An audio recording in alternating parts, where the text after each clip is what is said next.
Hello. Hey. Hello, everyone. Ah. We are having a lot of technical difficulties right now. First, I guess we lost Jacob first because Jacob's computer decided to do a update.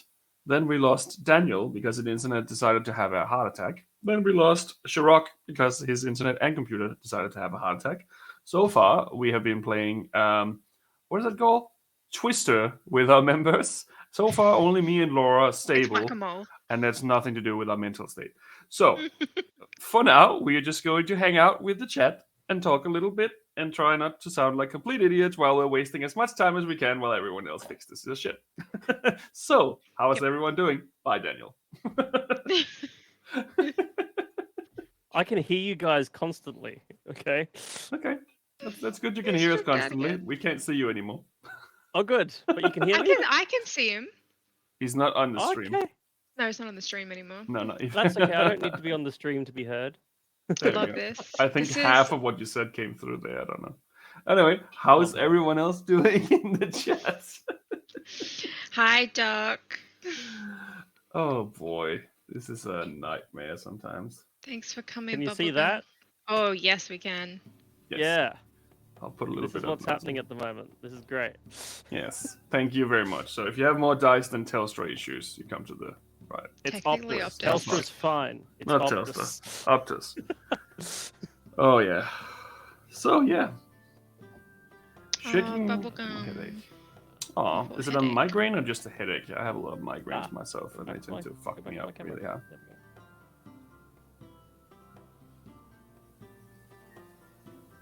Yeah, Well. lingering headaches are the fucking worst. I'm afraid to open up chat because I'm afraid it'll kill my internet. Well, Don't do it. We'll There's just a lot of relay hate messages for you right now because you can't fix your internet, but that's all.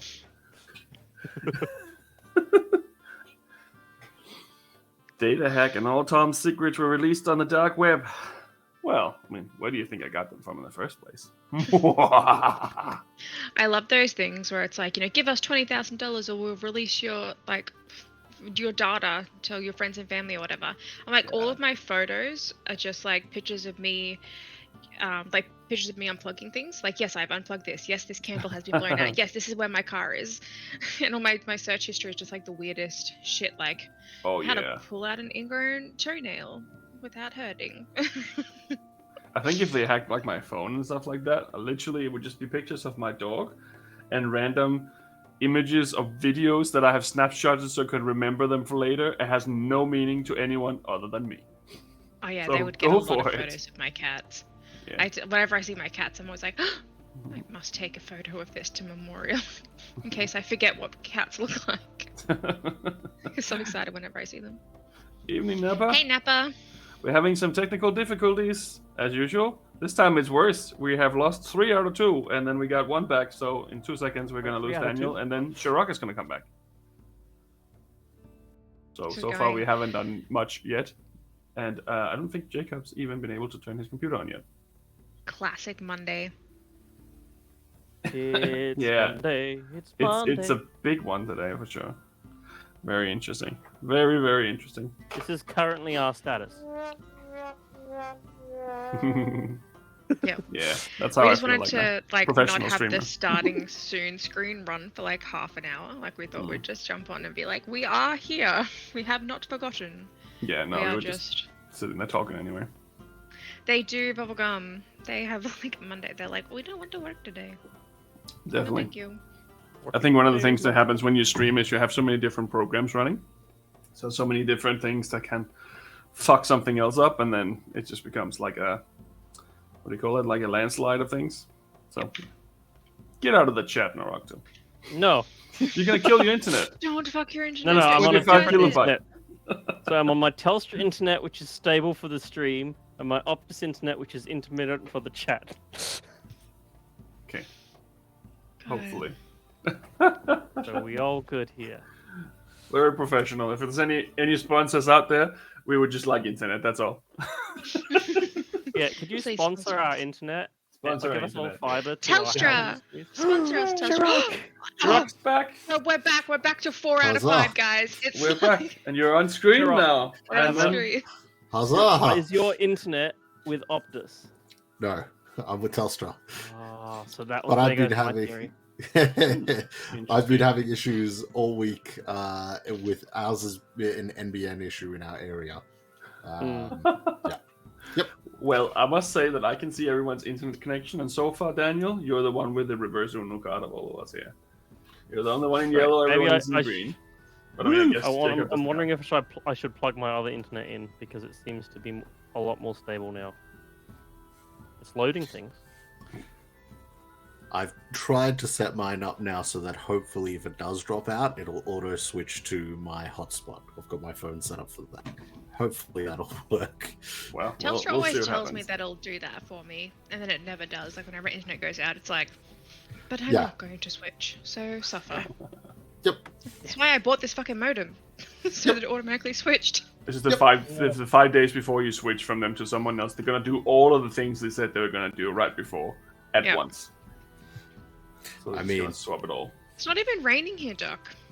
It's like Plugging bright. my other internet. I mean, it's not bright and sunny now, obviously, because it's nighttime, but Well, it's been clear it's- skies. Yeah, it was pretty good Still weather here. today. It was like 25 degrees. It was nice. Not for me, but for normal people. Interesting. I've been Warlock seeing it, Pact yeah. you signed. Technically, she didn't sign any contract. Right. She's not a warlock. What do you Oh. mean, Sean? Oh god. Oh god. Am I going? Am I going? Am I still here? Oh, Stay. it's still here. Stay with us. Okay. Don't go into the light. Yep. Okay. Everything went black on my computer screen except Twitch chat. That was the only thing that, for some reason, was just hovering around my screen. I could move it around with my mouse, but as soon as I went off of Twitch chat, my Wow. screen was black. I think that's just priorities. That's all you really need, right? Yeah. Yep. How's my connection looking now? Is it looking way more stable? You somehow zoomed in with your camera. I'm not sure how that works. It's called leaning forward. Well, that's definitely interesting. I'm not quite sure what's going on with last member here. Well, technically, the party is split currently. Yes, so we can technically start, and then Jacob can Technically. send us a fax when he's ready. Oh, we got a message in chat. Oh, God. Oh. No. Oh, Daniel's down again. See, I jinxed this is it. what I work with. These kind of amateur problems. We need someone to sponsor our internet. Except for me and Laura's apparently. Just when we mentioned the starting part as well. Yep. I jinxed it. I guess we can begin. Yeah, everyone's gone. Oh no. No. So Celeste and John abandon Drekik and go off into the woods by themselves. There it is. Somehow he has no sound now. Optus is back, baby. Woo! I should be good. Yeah. All right. Yeah, okay, we're good. Let's assume we're gonna try to begin now and see how we go. If it goes bad for a bit, we'll probably just have to do a very short stream today. But let us continue from where we are now, and we can copy paste people in when they arrive. So, last time you saw us, we were playing a game of Dungeons and Dragons, and in that game of Dungeons and Dragons, the party had split, which ironically is how it is divided right now, so that is maybe not so bad. You had been pressured to move to Kronos ahead of time by a very angry Lily that almost killed Ingwe.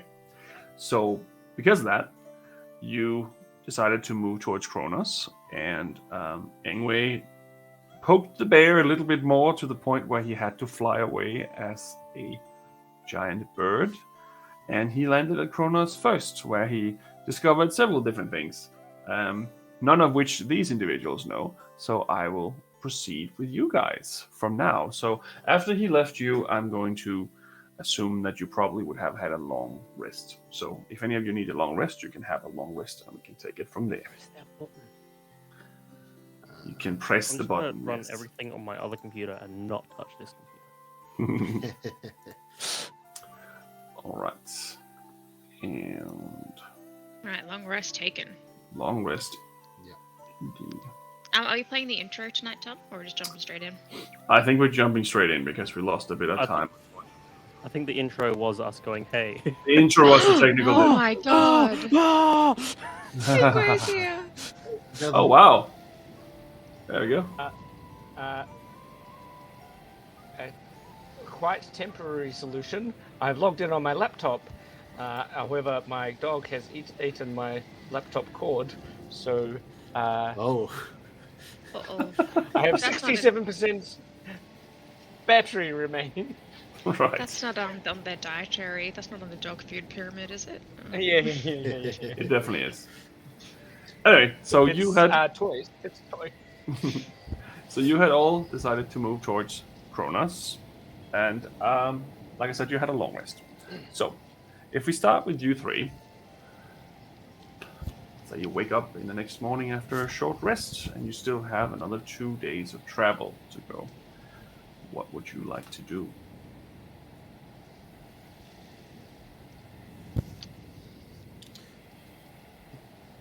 Where do you think? Yeah, start walking. Okay. You continue walking. Is there anything in particular that you want to look out for, or anything in particular that you are interested in talking about while you're doing this, or are you just trying to track there as fast as possible? Well, I can't remember the conversation that Celeste and Ingwe had, because I know that he did send her a message the prior evening, but I cannot remember the specifics of that conversation. Perhaps does Ingwe remember what that was? I think I said that. I tried to give Celeste some plausible deniability and say something like, Lily told me to go away, so I'll go to not King's Helm, not Kronos. Kronos. So I think that was the gist of the conversation. So I'm going to go to Kronos. Right. See if I think can that's get ready for you to arrive. fair enough. Right.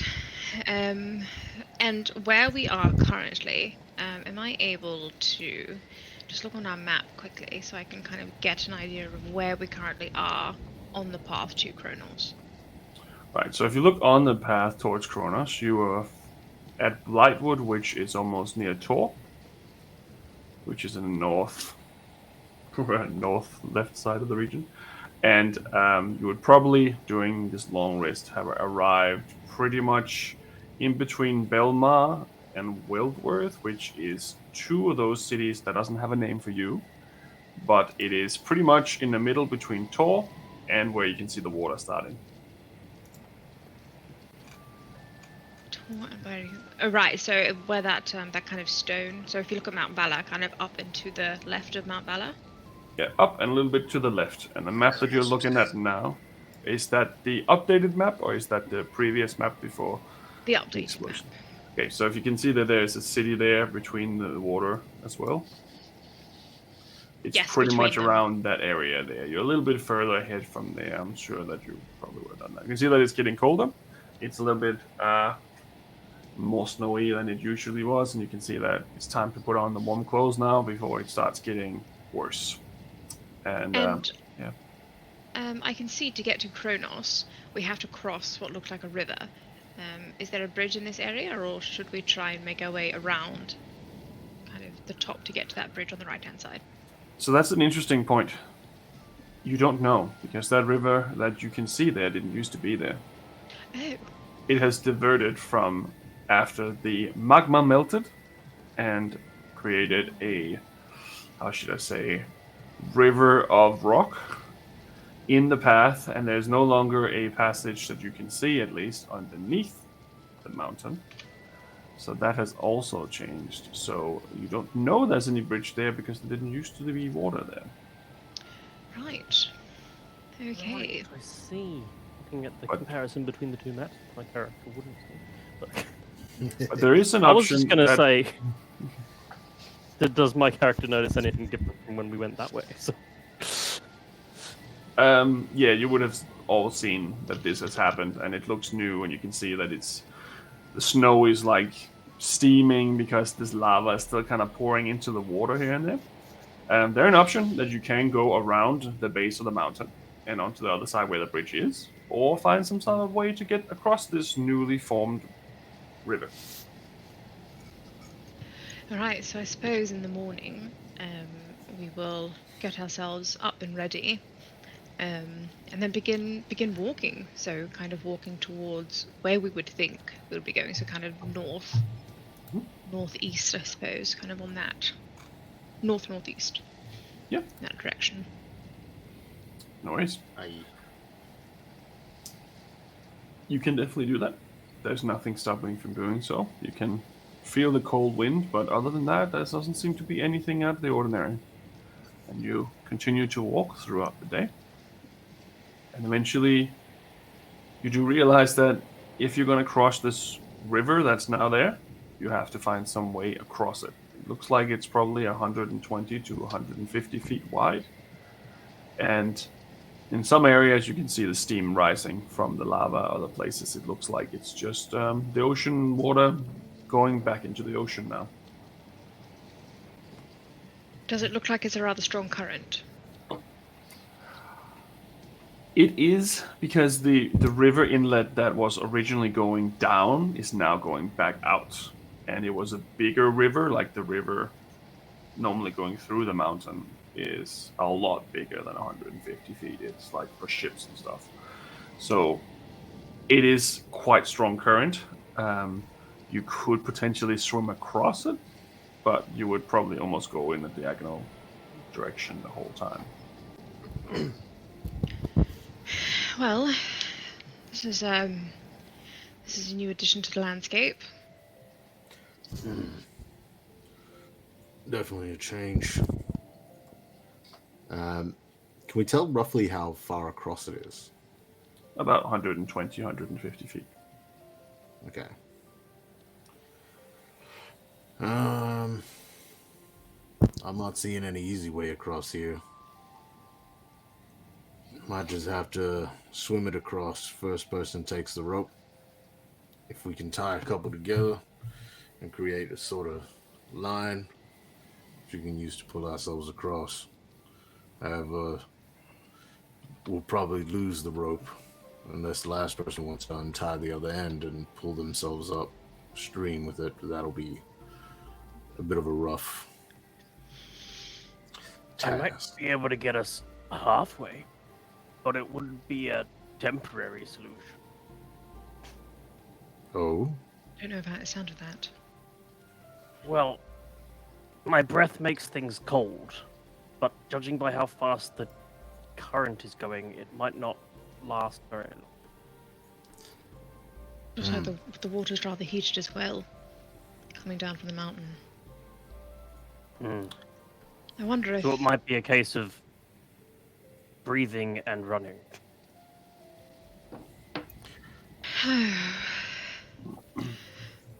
Or we could deviate from the path, see if we walk down towards the mountain, see if there's a break somewhere where we can cross and make our way around to the other side. Yeah? Probably Or won't we be could- for a while. What was that, sorry? It probably won't be, like, for a while. Because look how fast this river's flowing. That's a lot of water to just disappear. Well, I know, but the direction in which it's travelling is flowing out towards the ocean, which means that the inlet has been blocked, which makes me think that somewhere there will be a break, perhaps towards the base of the mountain, because the river was going through the mountain, going south, but now it's flowing north, Right. which makes me think that something is stopping it. Or we can try and swim. It's not my preferred option, but because between here and, well, who knows? It's just open water at the end of this river. Go straight out to sea. If you find yourself swept out there.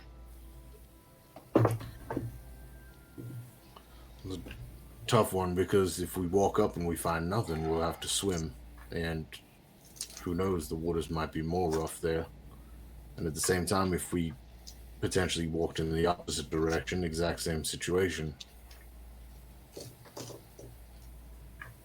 Let me just try this. And he's gonna start praying for one of the gods to give him the power of Sleet Storm. Sleet storm. Okay. Yeah, until the spell ends, freezing rain and sleet fall in a 20-foot tall cylinder with a 40-foot radius centered on a point you choose within range. The area is heavily obscured, exposed flames in the area are doused, and the ground is covered with slick ice, making it difficult terrain. Okay. So 40 feet of slick ice out the river. Okay.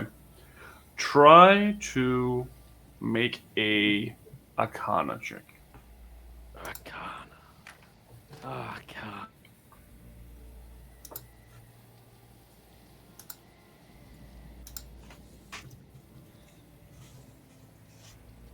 Oh no! He was like, nope. I guess you rolled a natural one on that one. Nope. Completely my bad. I accidentally pressed back on my mouth. I was adding Jacob back in here too. So, Sweet. what did you roll? I rolled an 18 plus my Arcana of -1, so 17. Right. You cast a spell, and it definitely takes effect, but just the river is too strong for that. The spell itself is designed to cover just the ground with maybe ice like this, but forming it on moving surfaces like that is not really what it's made for. So it does work, but it just kind of breaks off really quickly and just kind of not create anything that you can walk on, unfortunately. It's not thick enough. That's what I thought might happen. Well, it's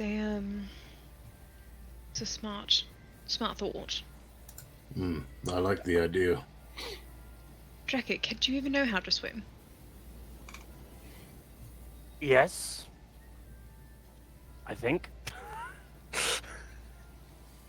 Just given my that. character knows how to swim. Does my character know how to swim? I think he does. I guess that's up to you. From where you're from, it's rather an icy tundra. I didn't know if there'd be many Yes, open. but I lived next to a bit of a river for a while, so. Oh, that's good. Well, what do we think? There's a toss of the coin, I think, at this point. I think that the safer route would be to follow the river south, see if there's a break in it somewhere, and see if we can find a safer place to cross. But to get there quicker, this might be our only option, depending on what you value more, time or safety. I mean, safety's always the biggest concern. I think at this point, both. Because time is safety, I think. So do we think we should head up or down the river?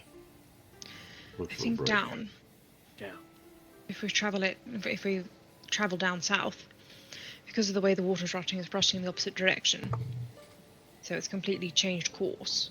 So my thought is that there's something blocking it that way, down towards the mountain. Right.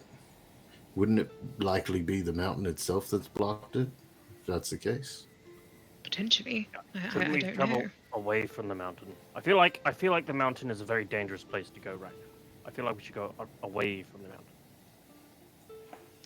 Well, at this point, the only way to go away from the mountain is to cross the river and go up.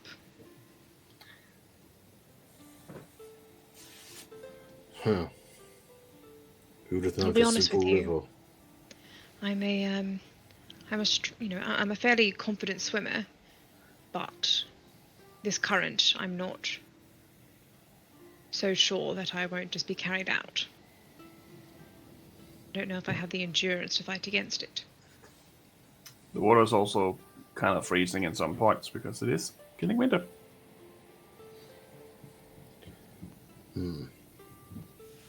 What say we travelled for half a day? We don't have to make the decision now. Yeah. Travel for half a day, follow the curve of the river. Perhaps it narrows somewhere, and then at least the spacing might be shorter. I mean, if Yeah. we can find a place where the current's not so rough, maybe I can try freeze the river again. Cross. John, you're quite strong. Is there a tree that we can knock over? A large redwood, perhaps.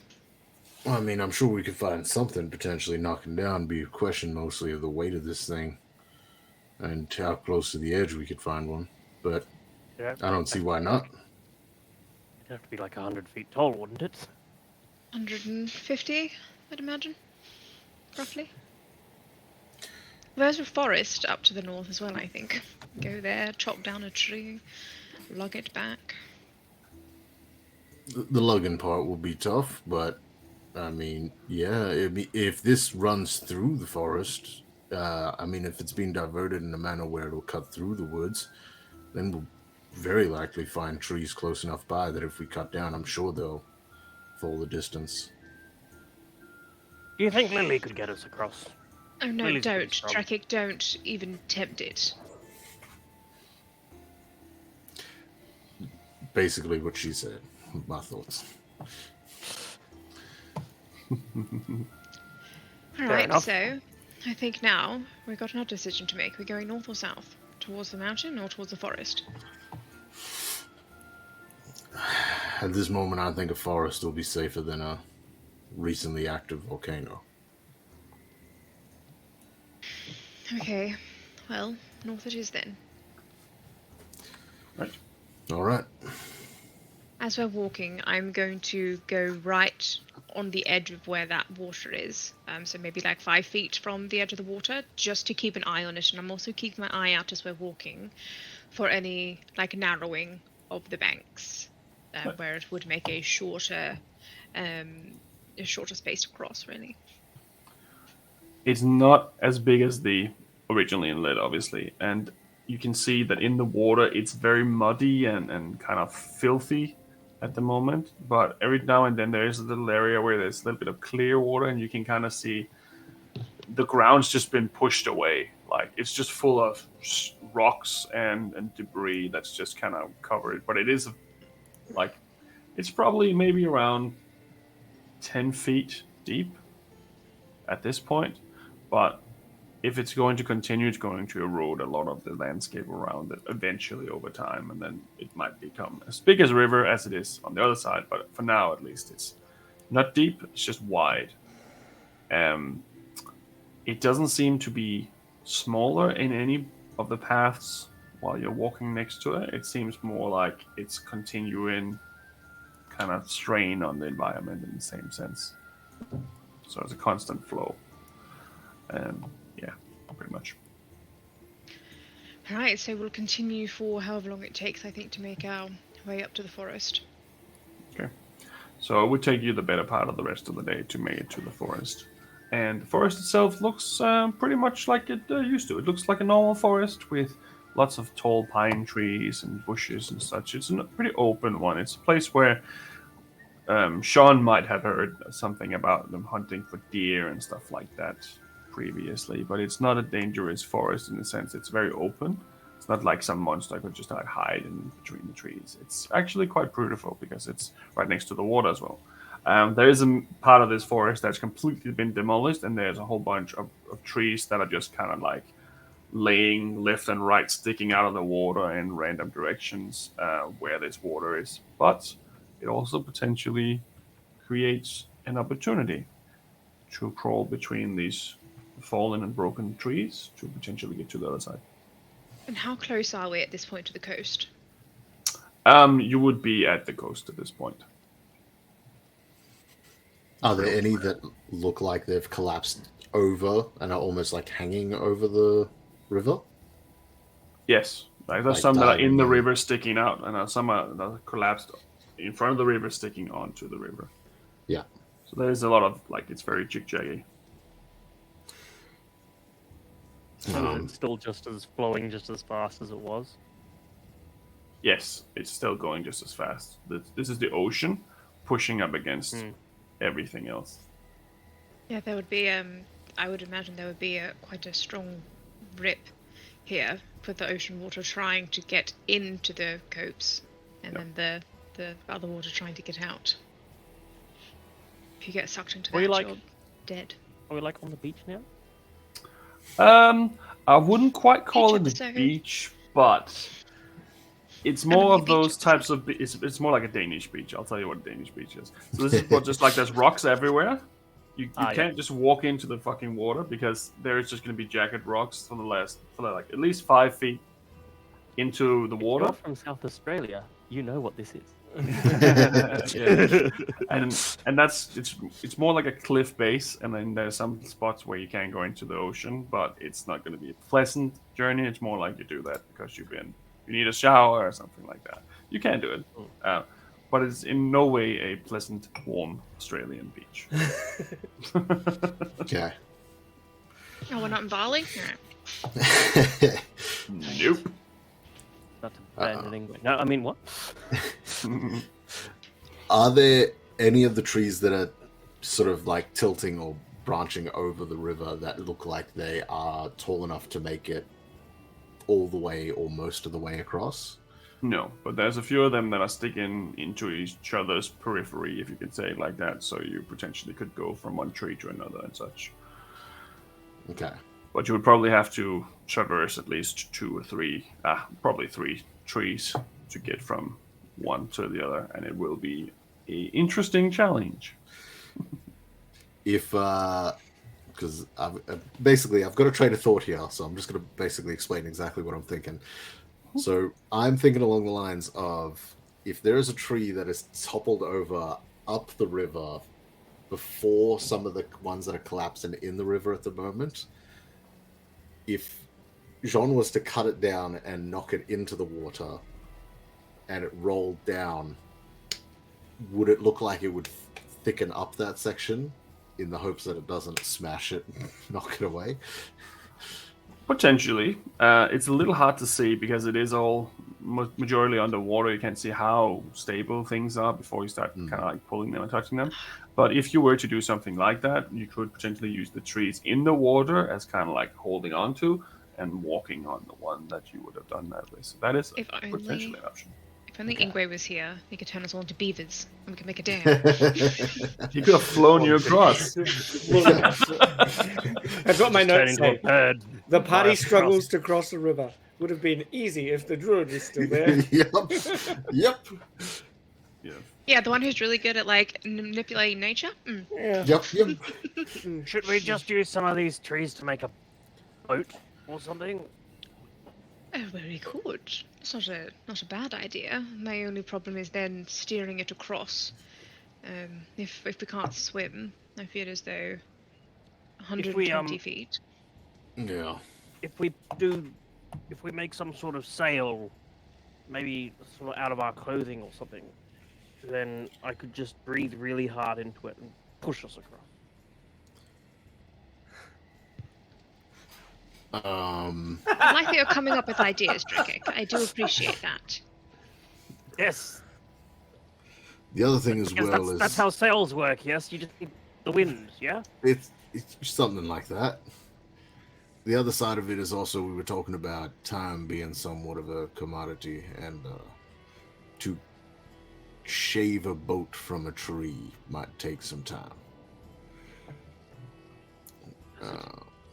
Don't you just tie some trees together?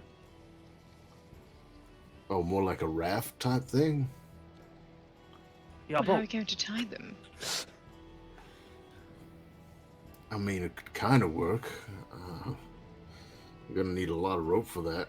I got, I think, about 50 feet on me. We could shave a tree. I've heard that being done before. You could shave down strips of bark, plait it together. it's either that Yeah. or try and jump between the trees like a monkey. That would be much quicker, I feel as though. That's much more achievable. Well, I was thinking of knocking down one of these ones up here that are tilting over and trying to reinforce those ones that are bunched together further down. The only trouble is if this doesn't if it sort of rushes down too quickly, it could collide into them and completely obliterate that path.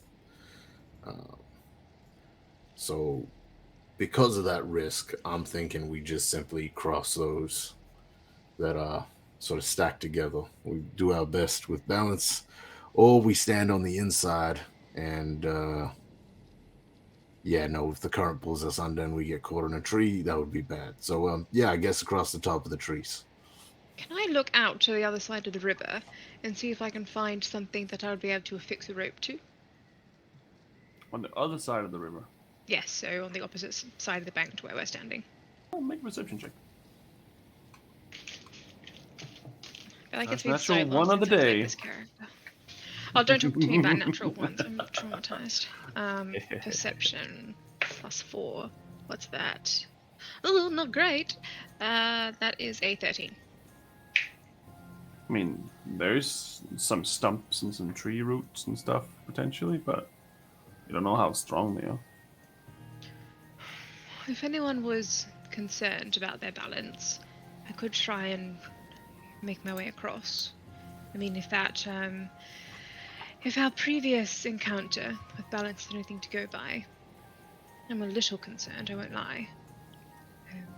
So I could potentially make my way across, affix a rope to that tree stump over there, maybe tie a few pieces of rope together, and then at least we'll give you something to hold on to should you fall, so you're not swept out into the great blue.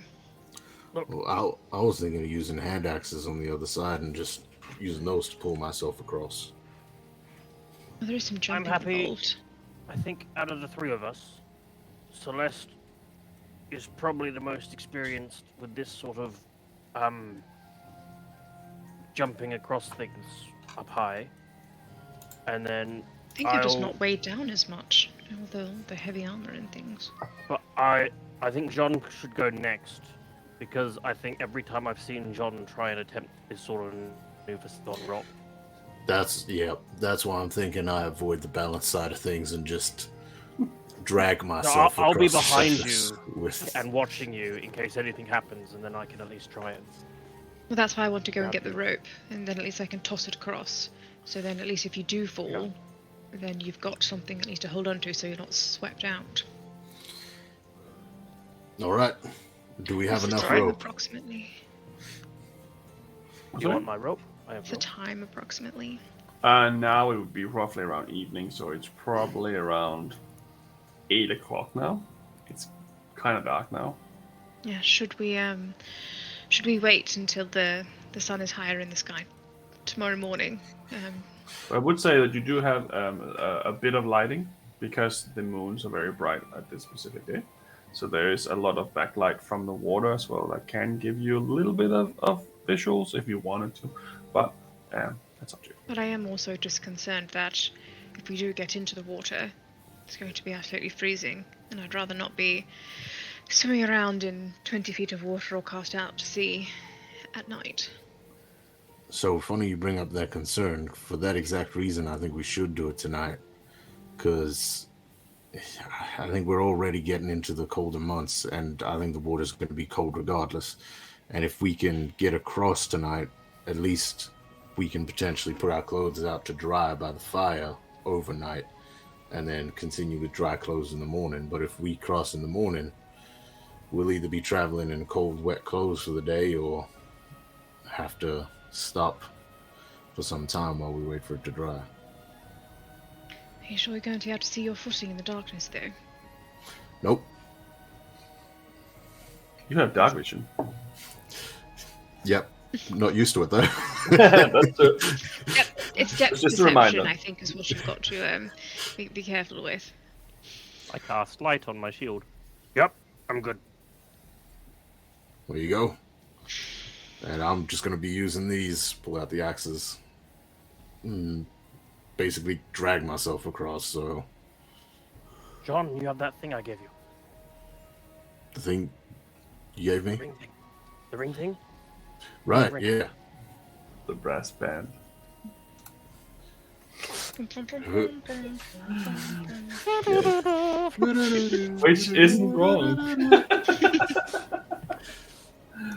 It's a band of dark vision. While wearing the ring, you gain. Yeah, so I've got the 30 feet of dark vision now. It is the Gotta- brass band of dark vision. Doesn't remember that part. Yep. The bands, the brass band. Alright, well, do you want to wait here then? I'll see if I can make my way across and affix a rope, just in case. All right. Okay. Do you want to pass me your rope? Just so I can tie them together so it stretches the length of the... 50 feet, I assume. Yeah. That way, hopefully, if we get it, tie them all together, it should actually stretch the entire length of the... 150 feet of Well, rope. Do you want to tie one end around your waist as well when you're going across? That way, if you fall, we've got the other end and we can pull you in. Just to make me feel better, actually. All right. Just make sure you give me plenty of slack. Yep. I don't know. Cinch it around my waist tighter. Right. Right, now I'm going to size up the path that I'm going to take and try and map it out in my head before I actually jump across. Right. There are potentially 3 trees you need to climb across. The first one is on the ground, sticking in over the water. The second one is in the water, sticking almost directly up, but with a slight angle towards the other side. And the last one is a tree that's almost completely fallen over, but not completely. On the other side, potentially, if you travel across them, you could go the way through. There is a little bit of acrobatics or athletics involved, but it is possible. Right, going to stand there kind of on the shoreline for a good 5 minutes and just kind of studying the best route. And then I'll grab the rope that's around my waist and kind of hold it in one hand and go, right, give me some slack. And then I will try and jump across to the first log. And then using that momentum, just keep going. Like, I don't want to try and like pussyfoot it. I want to, because I've mapped it out in my head first, I want to really like strategically do it as quickly as possible. That way I'm not kind of wobbling on any of them. Very well. Whiteout style. A acrobatics or an athletics check. Okay, alright, come on, Laura, come on. Not bad. 17, 18, 19, 20, 22, 23, 24, 25, 26. Right. So you managed to get across up on the tree and to the end of the first tree. And now you need to jump from here to the next tree without so falling into I'm the water. keeping that momentum. Like, I'm not stopping when I get to that point. I'm just like Nope, that's leaping good. off. I'm just explaining the path of it while you're doing this. You're doing it in one move because it's like combat. It's like a few seconds. Yep. So I need you to make another one. Oh, much better. Yeah, it's a 19 plus 9. Jumps across like no problem at all. Grabs onto the tree and jumps on towards the next one. And one last one, please. That's the exact same roll. 19 plus 9. You land on this last tree and it gives in a little bit, and you can feel this isn't really super safe, but you're an elf. You weigh like a pound. So you just walk around and you are on the other side. No biggie. I'm going to pull out my sending stone and speak to Jean, I believe, has the other sending stone. And just go, right, I made it across. I'm going to affix the rope now. Be careful on this last log here. I feel as though it's not as sturdy as it looks. It kind of buckled onto my weight a little bit as I ran across, so just keep an eye out for that one. All right. I'll stand near the edge just in case, and I'm going to just tie the... Yep. We'll find some way to affix this one on this side. Beware of the last log. Apparently, it's a doozy. Okay, the last log's a duty. A doozy. Oh, doozy, sorry. Also going to affix the rope to something on this side. Yep. You can definitely find something. There's plenty of stuff that's just been ripped out of the ground that seems like it's still kind of affixed, like ropes and stuff. Yeah. Now, I imagine you tell me which, because I'm picturing 2 possibilities here. So either the rope got caught on branches going up, and so the rope actually follows the path up along the trees and that sort of thing, or it's come down. It's come and down. It's across It's the just- river. Because technically, theoretically, you have 150 feet of worth of rope. It Yeah. is 150 feet. So it Yeah. would have to be stretched out, but it is possible, and it is kind of a safety net in the case. So But- we could either come across the trees the same way or pull ourselves across the river using the rope. Yeah, I mean, you can also Yeah. walk on the rope if Tight you rope. want to, but I've seen you do a lot of acrobatics, and it's never really seemed to work. Easy. Easy. I'll just rage beforehand. Done. Pick your difficulty. That's up to you. So before, oh, actually, let me see quickly. Before this happens, just let me double check something. No, it doesn't matter. Never mind, I fucked it. Never mind. You didn't do it before you did it. I didn't do it before I crossed. Oh, yeah. So, Sean, if you're the one that's traversing next, I need you to make an acrobatics or an athletics check as well. All right. Skills.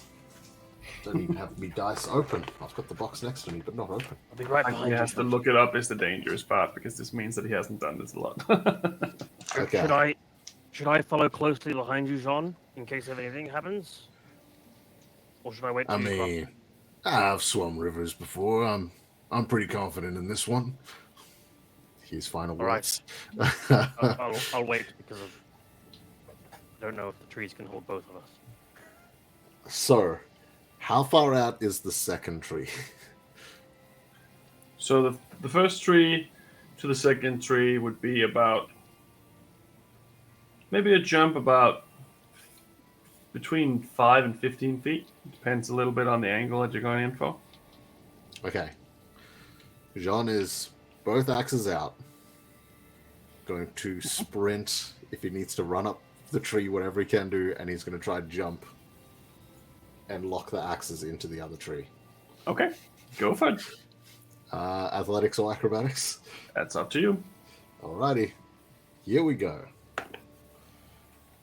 17 athletics. Okay. You manage to lodge both axes into the tree and hold on. You now successfully completed the first part and you're in the other tree.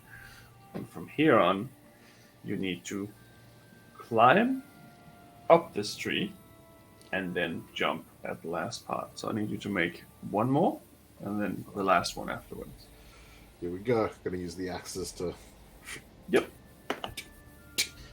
Natural 19 for a 23. Not bad. You managed to climb this tree like you've done this a million times before. Think back of all the times you grew up on a farm and you climbed up on the trees and you threw acorns at the birds and stuff. Yep, no problem. And the last one, where you need to jump from this one to the one that is a little wobbly. Here we go. The storyteller in me wants me to get a 1. The rest of me does not. Oh. 16. You just managed to land on this wobbly branch of the tree, and it kind of cracks a little bit and shifts, and you can feel it's not quite attached anymore. It's slightly moving under your weight, but you managed to jump across, and you're safe.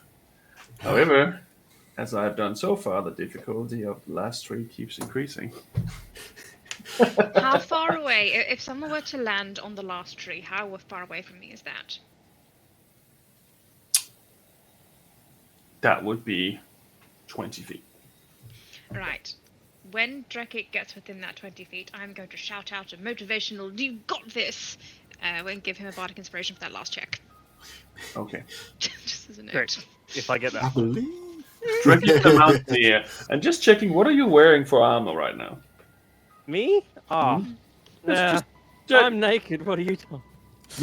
checking for future reference in case you go into the cold water.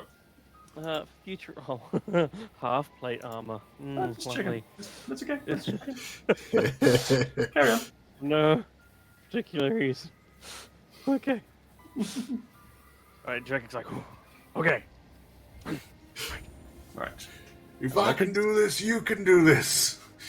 Athletics or acrobatics, please, I know.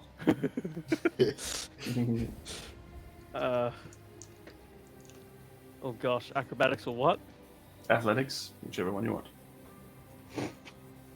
Athletics gives me 5. Okay. You run up the first tree and you just miscalculate your step. You smack into the center of the tree and you take 3 points of bludgeoning damage to your groin and you fall into water. So Can I grab currently, the rope? you can try to make a attack roll towards the rope while you go down, an unarmed attack. 17 plus something, unarmed attack plus 5, so 22. That will be alright. You're in the water, you're freezing cold, but you're fine because you're white dragonborn. You have your hand on the rope, but you can feel the drag of this water is strong as fucking hell right now. So what do you want to do? Guys, Trick. John's tossing some shit aside, and he's going. I'm just in gonna on the try other and side. drag no. myself following the rope. Let me go back. I can meet him halfway. I can grab onto the rope. No, that last. Look at that last branch. It looks like it's half hanging in the water. It looks like it's about to crack in two. I can jump over it. All right. Shit. He's just standing there. I'm going Grabs to. onto the rope for extra security. I'm going to back up about 20 feet and then do a running jump to try and jump over that first one to see if I can get back to the middle. Right. This difficulty is going to be a little higher because the branches are pointing in the wrong direction for what you're trying to do. But go for it. You've rolled 29s before. Yeah, natural 20. Come on, Laura. Natural 17 plus 9 for 26. Right. You jump off the last log, if you can say it like that, and you manage to grab onto one of the lower hanging branches of the second tree with no problem. And you're now hanging there, a few feet above Drekig, hanging in the water, getting a little bit submerged and have to use his strength to keep him up. So I am going to. How sturdy is the log that I'm kind of hanging off of currently? It seems pretty sturdy. The one that you have it's almost like a tree is standing still in the ground, even though the water has destroyed everything around it. I'm Seems going like it to has try deep and branches. just, I guess, try and reach down and just try and give him something to hold on to put himself up. Because I'm imagining the rope is kind of like this, like it's Pretty not much, yeah. something that he can use to like get up. It's more just something to stop him from being washed away. He's too heavy. The problem here is that he's so heavy because of his armor, like he's wearing super heavy armor. So right now he's just holding himself above the surface of the water with a lot of effort. So I'm going to try and like grab onto the tree that I'm gripped onto, kind of like monkey grip it, and then lean down. Just give him, not trying to pull him up as much as just give him something to then use to pull himself up. Okay. I'd say, Drekig, you can make a athletics check with advantage. Come on, Right. Drekig. You don't drown. I'll be really pissed off if I have to come in there after you, and you can have a bardic inspiration. Can I cast guidance on myself? Doesn't that require a hand? Yes, I touch her willingly. Yeah. I'd say that's too difficult right now. Yeah. And advantage rolls. Well, one of those was a natural one. Oh, Athletics, did you say? Yeah. Yes. Because The now other you've one got was a 10. a 10. You have your bardic inspiration. Ah, yes. How much bardic inspiration? It's a D8. D8. Lovely. Now D8. it's time for a max roll. So total 11. Right. You grab onto Celeste's hand and you pull yourself up, and the water just slips straight off, and you are now in the water, slowly sinking and drifting away. Has he let go of the rope? Yeah, he had to. All right. What is your Constitution modifier, Drekik? +3. Okay, so you have I'm a 3 drop. minutes worth of air I'm as going to yell reference. out to Jean, cut the rope. Cut the rope. John was already taken off down. He'll turn and throw Lysandriel to try and cut the rope. Okay, make an attack roll.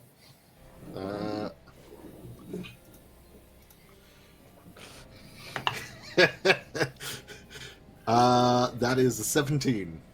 Definitely hits the rope, that's fine. You Okay. hit the rope and you cut it. He's going to leave Lysandriel where it lies for now, and he's running down the side of the river, and he's looking for a spot to dive in to try go after him. Okay.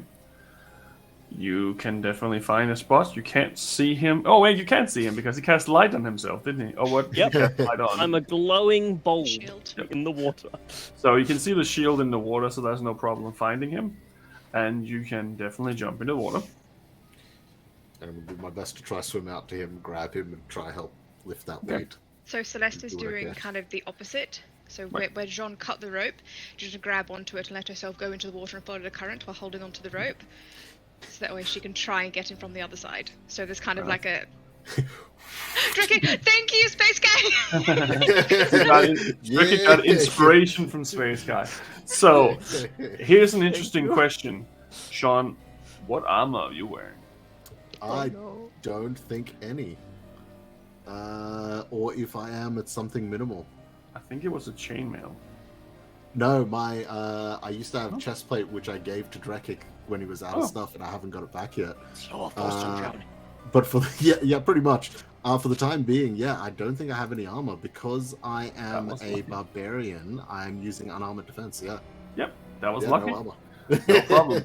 I'd say you make it's an athletics check when you're swimming, so an athletics check. And Celeste, you're trying to do the same from the opposite side, so I'd say that you probably have to do I'd So say you can she's do an not- athletics check, but you can also do an acrobatics check to dive into where he is, maybe, I think. So she's not necessarily trying to swim, she's following the current that he is with holding the rope. So she's not actually swimming towards him, she's just letting the Okay. current take her to where he is, essentially, because it's going down the same direction. Okay, cool. But you're holding onto the rope, so you're getting dragged into the water in that way. That's what you mean, right? Mhm. Okay, then you don't really need to do anything. That just kind of happens. Right, Towards him. Sean. 22, baby. That's pretty good. You manage to get to him, and you help him up, and he can finally breathe again.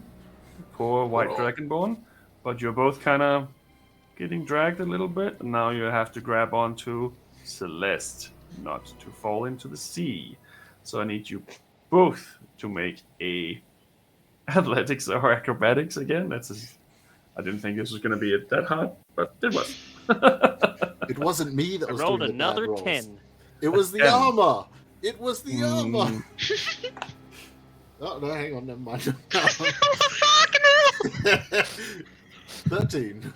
13. That's better Okay. than me. As the current... Actually, inspiration. you. I have inspiration. I'm gonna put. True, D6, you have is it? inspiration. Yes, Is it a D6? it is a Good. D6 for inspiration from 13. the lovely viewers. 13. Yeah. Right. Yeah. So as you lovely drift into the ocean together, holding on tight, I need you to make one last athletics check. Da, da, da, da, da, da, da, da. Oh my god, Jack! Natural 20. Hell Yeah. yeah. Ah! Not quite. 22 again. Right. You manage to safely travel all the way to the river end and eventually end up dragging yourself out of the current and slowly move on to what is referred to as a beach, but not in Denmark. And you are wet, and both of you, I know I said safely, that's not quite the word I meant. You both have taken 8 points of bludgeoning damage on the way from the sharp rocks and everything around you. But you manage to immediately pull yourself away from danger before ending up in the actual sea. And God knows what creatures lie beneath the surface. I'm just However- gonna lie on my back and stare at the star. You are now on the wrong side of the river, and Celeste is still in the water. Yes. So I'm going to try and so I'm still holding onto the rope so I'm not getting kind of cast out. Yep. As I am kind of coming up, I want to see if I can look around and see them. Because I'm assuming in the water I wouldn't have actually seen where they were going. I'm just trying to No, blindly I'm a- reach out towards them. It's also not I'm a completely glowing straight light at the bulb. moment. Yeah, it's true. You can see the light somewhere off in the distance, and it seems like it's stopped somewhere on the other edge of the forest. So I'm going to try and grip the rope. And because it's 10 feet deep, so I'm going to try and swim kind of horizontal to the current to try and make my way to the edge, kind of using the rope as like a because the rope is tied to the bank that I'm trying to get towards. Mhm. I'm hoping that the momentum of that I can kind of let it go and then it'll hit against that same bank. Yes, that is not a problem. That's just gravity, I guess. Gravity. I'm a gravity So wizard. you're now on the right side of the river. No, because John Yes. cut the rope from the But he the threw side that his we were. Yeah, so you came from this side towards this side, and he was on this side when he threw the rope, threw the axe to cut it. So I'm guessing he cut it from the opposite side, where you came from. So if the river comes from that side, it would go like this, which is on the same side. I would have cut the rope back on our side.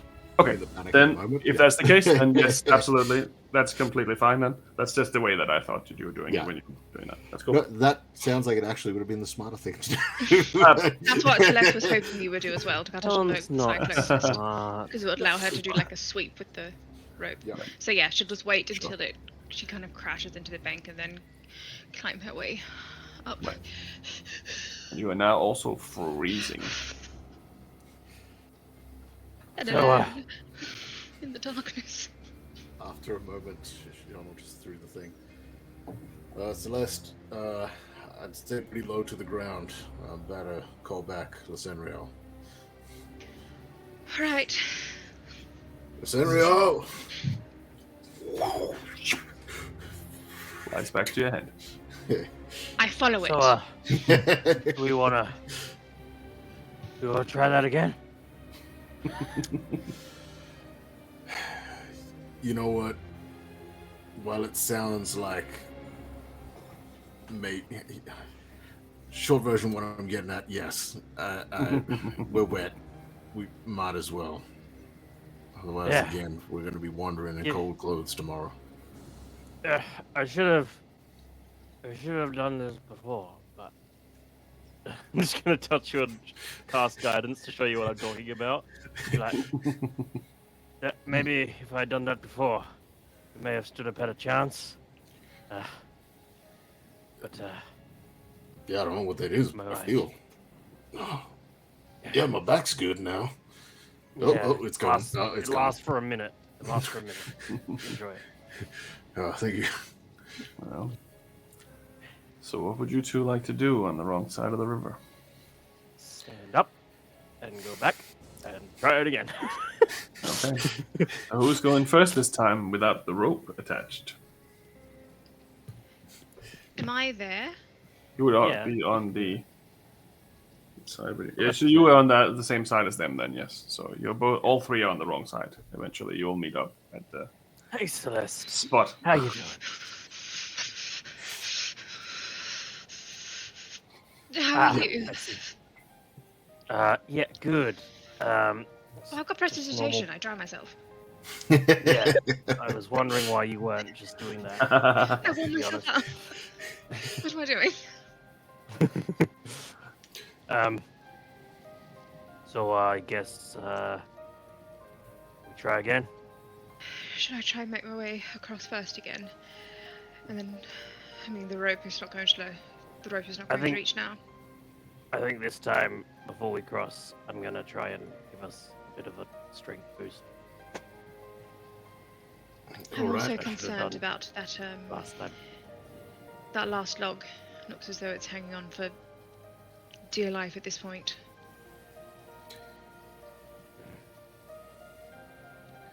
We all go Mm. at the same time. Well, I think I can maybe clear it. If I can get to the very top of that one in the middle, I could potentially jump across. Might sprain an ankle, but Would depending on... the first log and the second log hold the weight of all of us? You don't know. Can I roll to find out? Make a survival check. My +7 survival is coming! Yes! It's gonna roll a natural one. I rolled a 9. A total of 9. With a +7, I rolled a total of 9. Yeah, probably. Dice hate me. I can try and clear it so that my weight doesn't affect it. But it'd be a hell of a jump. But at least gravity is going in your favor. If you can make it to the second log. I think we can make it. I think I know where I went wrong now, and I think Fill in. Yeah. Are there any trees nearby? Like, There's just trees. on the upriver side of things, on our side. There's trees and going through the whole thing. It used to be a forest here, so these are just the ones that are the closest connected to each other to go across. Hey, Jean, Hmm. your axe comes to you when you call it, yeah? Yes. Can I take off my armor and thread it through your axe and leave it on this side of the river? You can certainly try. Because I feel like if anything went wrong again, I'd have a better chance of getting out if I wasn't wearing this. How heavy is your armor, Drekik? Heavy. Takes it off, drops it on the ground. Pretty It's heavy. about 40 Is it more than pounds. 10 pounds? Good Yes. question. I think it is, yeah. It's 40 I think pounds, so. Yeah, it's a lot more than that, yeah. Yeah, 40 Um, pounds. My only concern with that is if we call the axe and it pulls itself loose, and then your armor is just laying on the other side. That's fine. When we get to Kronos, I think I have enough gold to buy another set. Isn't that the magical armor we picked up some time ago, though? Is it? Yeah. I don't know. It seems pretty ordinary to me. Yeah. No, we picked that up for a pretty penny. It's the guy called it +1 armor, whatever that is. Whatever that means. It's the brand. Plus death, as far as I'm concerned. It doesn't protect me like... If I go underwater again, this armor's gonna kill me. Yeah. Here. Will it go in here? I hold open the bag of holding. Can it fit? Can I put it in here? Oh, I actually think it would be too big to go through there, though. It's a half plate. I think drop it's it on the big bag thing. of holding and watch. More like getting through the entrance of the bag is complicated. If only we had like a spell that made things smaller. I can break it and make it smaller. I can mend it afterwards. That work? No, I don't think I can do it on magical things. No, you can't break them either. All right. Not that I got an idea. What if I knock down one of these trees a little higher up? With these things sitting the way they are, they should hopefully be able to catch it. Creating some sort of bridge. It'll either sink to the bottom and create something that will be able to hopefully walk across, or it'll stay at the top of the water and provide some sort of barrier we can hopefully tread across. I may not know much about how the world works, but trees don't sink. I mean, heavy enough ones might. Nope. No. Isn't that the reason that people often put logging camps at the next to rivers, on the top of rivers? That way they can cut down trees and then it just floats down. Sure. Isn't that why rafts work so well and boats? It does depend on the tree sort, but these trees here would float. Let's knock down some trees, John, and just see what happens. There's definitely some that don't, but that's a different scenario. What's the All right. worst that can happen? So what are you doing? Knocking down some trees. Pull out the Thunder Axe, head over to a tree that looks like it is close enough that if I take it down, I can make it fall into the river. Sure. On the upper side of it, so that it flows down into the wood, into the trees we were using. Okay. You don't have to roll for that. I'd say that's pretty common thing for you to do. So you chuck it Yeah, into just the doing water, its own job. and it floats down towards the trees. Roll a d4 for me. Alrighty. 3. Okay. It lodges itself roughly around the middle, in between the good tree and the bad tree, if you can say it like that. So that will have changed the difficulty potentially. But for the better or the worse, who knows? Mm-hmm. Yeah. Well, there's something. I could try to find another one higher up, potentially get a couple down there. But that's the best idea I've got right now. Look, it's better than nothing. So I'm going to put my armor down here, because I'm not wearing this again, crossfight. If you wanted to try and thread your axe through that, and we'll see what happens. Do you want me to try and carry it? No. Sean's just putting the armor on. John, I'll John. just wear it across. John, you will die. It's If you fine. fall into the river with that, you will die. Well, you didn't die, Traffic. I almost died. And It'll Sylvester's going to make- pass out some jerky. I was like, oh, thank you. Oh, I thank was you. like, I don't know what happened. Like, I'm pretty sure I was about to die. And then I just felt this inspiration as if I was on a sinking boat. And then I was able to just come to. And Yes, I know that feeling. Something about this space. Potentially. Right. Do you want to go first this time, John? Yep. All right. Axe is at the Here. ready. Don't fall in this time. I'd say for this, I All will right. calculate this overall difficulty, and I will let you do one roll instead. Okie dokie. Athletics or acrobatics, monsieur? Athletics. To psych himself up, if I may. Mhm. Sean is going to look at everything. Look at the armor. pat you on the back and cast guidance. Appreciate it. You're And welcome. Sean is going to smack himself in the head with the back of his thing, draw a little blood, and go into a rage as he rushes. Okay. Run You've got for it. inspiration as well. Inspiration and Rise guidance and Back on the Oh, stream. All right. Now, raging, I get advantage on athletics checks. So right. here goes. A strength check. Not terrible. Guidance, D4. Yep. Right? Yep. Okay, that adds another 1. And Yeah, good. inspiration, D8. That adds another 5. 22. Six. Okay.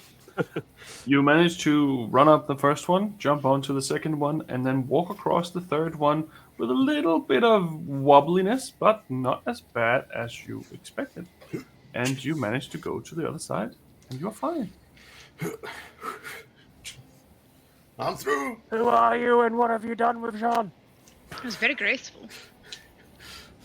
I feel whatever you did definitely helped. All right, Definitely Traffic. doing that again. Alright. Off you Celeste, trot. do you want to go? No, you go first. I think Alright. if history is anything to go by, it might be wise to have I'm one of gonna us on either side. You go straight after me, because you only have a minute of this. And I slap you on the back and cast guidance. And I Right. slap myself across the face and cast guidance. And You can't do it at the same time. So you Guidance just concentration. deleted hers. Oh, right, really? Mm-hmm. Yep. Oh, Guidance gosh. is concentration.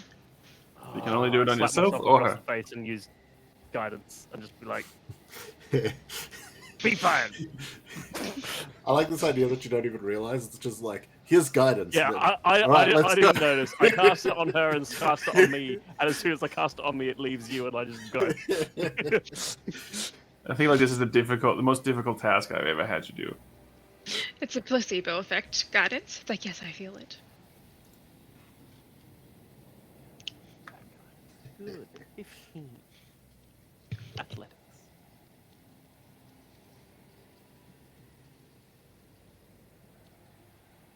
Hello? Am I back? Hello. Hello? I rolled a 15. 15.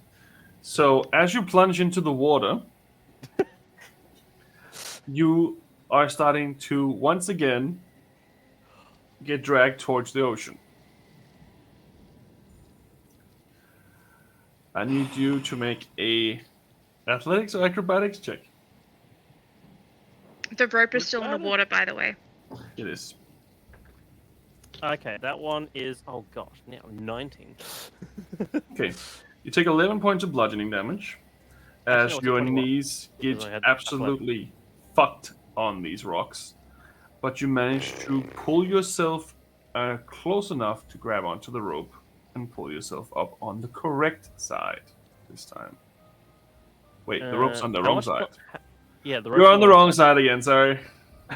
How many did I take? 11. 11, right. Yes. And you are once I'm again. just gonna stumble out of the water. Just go. Hey, got this. Are you And go again. right? Oh my god. Do one more time. Oh my Draco, don't fall this time. Inspiration. That's all my inspirations for the day. 15 plus inspiration of D8. 16. 16. As you once again plunge into the water, can you make another last athletics check and take 5 points of bludgeoning damage? 23. Fuck. You manage to pull yourself up. This time I'll say that you can drag yourself onto the right side. But you have definitely hurt your legs quite heavily. And you are completely soaked. I made it. Good. Dragging him up. This is like vomiting out seaweed. Yeah, just. I just want to Yeah. see if I make it this next time I roll. Yeah, I would have made it. I rolled a 20. Well, I mean, not necessarily, because the difficulty changes every time, because this situation Okay. is changing rapidly. Okay. However, you managed to drag yourself across at least. Celeste, it is now your turn. So I'm going to untie the rope from where it's affixed on the side I'm currently on, and then roll it up and put it in. Well, actually, I'm just going to hold it like kind of over my shoulder, like a bit Okay. around, just so we don't lose the rope. And then I will kind of stand there, jump up and down a couple of times, back up about 20 feet, and then kind of sprint and try and do the same thing, kind of mapping out the path, and then my way across. I think so. You got this, Celeste. Woo. Not good.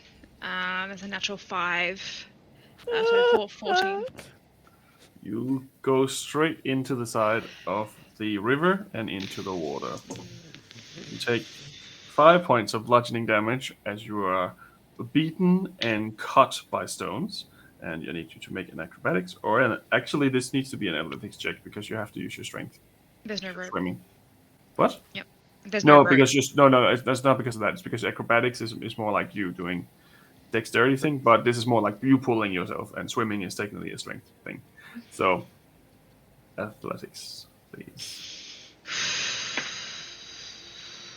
Oh, that's another fucking 5. For a 9 total. Oh, no. Okay. You are pulled further, and you take 7 points of bludgeoning damage on the way. And I would like you to cast Sleet Storm in front of her before she drifts too far. I'm gonna try freeze the river again. Okay. You can mark that off. The water gets rapidly cold around you and breaks off in little ice chunks, almost like ice cubes. But it does not stop anything, unfortunately. Sorry. And you end up in the ocean. And I need you to make one last athletics check before you end up in the actual ocean. Sean would have taken off as soon as she got down for a certain distance and tried diving in to help as well. Yep. He'd be like putting on his cloak, like, all right, Right. it should be sweet. Celeste will be fine. Fuck. Can I go? So let me just say, you run after her, you jump into the water to save her. Is that what Could you you take off trying to your grab her, armor, help John? her. make a athletics check? Oh, I did Could you not. take off your armor before you jumped into the water, John? Fuck! This is the last Probably river you're not. ever gonna face. What did you get? Athletics check? Yep. Oh, 21. Okay, you managed to jump in and you grab onto her, but you are sinking now. And now you need to make an athletics check to pull yourself up. Also not bad. 19? Okay, that's not too bad. You managed to get yourself across above the water, and you hold onto her, and both of you together manage to actually eventually get to the other side of the river right before Celeste would have gone under the water. And I'd say for this interesting little escapade, you all take 1 point of exhaustion. Very fair. Very fair. Okay. Never using rivers again. Guys, I think we camp here for the night. Yes, not a bad idea. Yeah, I'm walking inland a bit. I gotta go get my coat. I think we should make our way up and camp further up, not near the water. Yeah, alright. Thank you for not letting me drown. I appreciate that. Well, you saved my ass more times than I can count, so finally time to return the favor. No problem. John? Yep. Who are you and what have you done with John? I grew up in this kind of environment. It's probably because I'm used to this sort of shit. By the way, I believe that's yours. Did you do this with this on? What? Great difficulty. Celeste is like half crawling, like back to the, like when you get back from the beach and you just like can't walk, like all your muscles are just like. Yeah, I'm just sitting on the ground while you're doing this. I might just go to sleep. I think. Cloak's on. Say that you can probably put up a camp, put up your tent if you want. And as you remember, there's always a constant little bit of heat in the tent, so it helps you heat up slightly. So Celeste will prestidigitation everyone's clothing, yes, that's a good idea because it is very, very cold. dry it all and Thank warm you. it all. Thank I you. don't care about your ass. Get stripped. Let me. I turn around, John's already in his underwear, like start laying it out. Yep. Drake takes off his coat, but he's refusing to get any. Well, John's also looking for the heat source in the tent, like, where's it's just everywhere. It's just everywhere. yeah, he's looking for it regardless. Yeah. There's still a stack of flyers in the middle.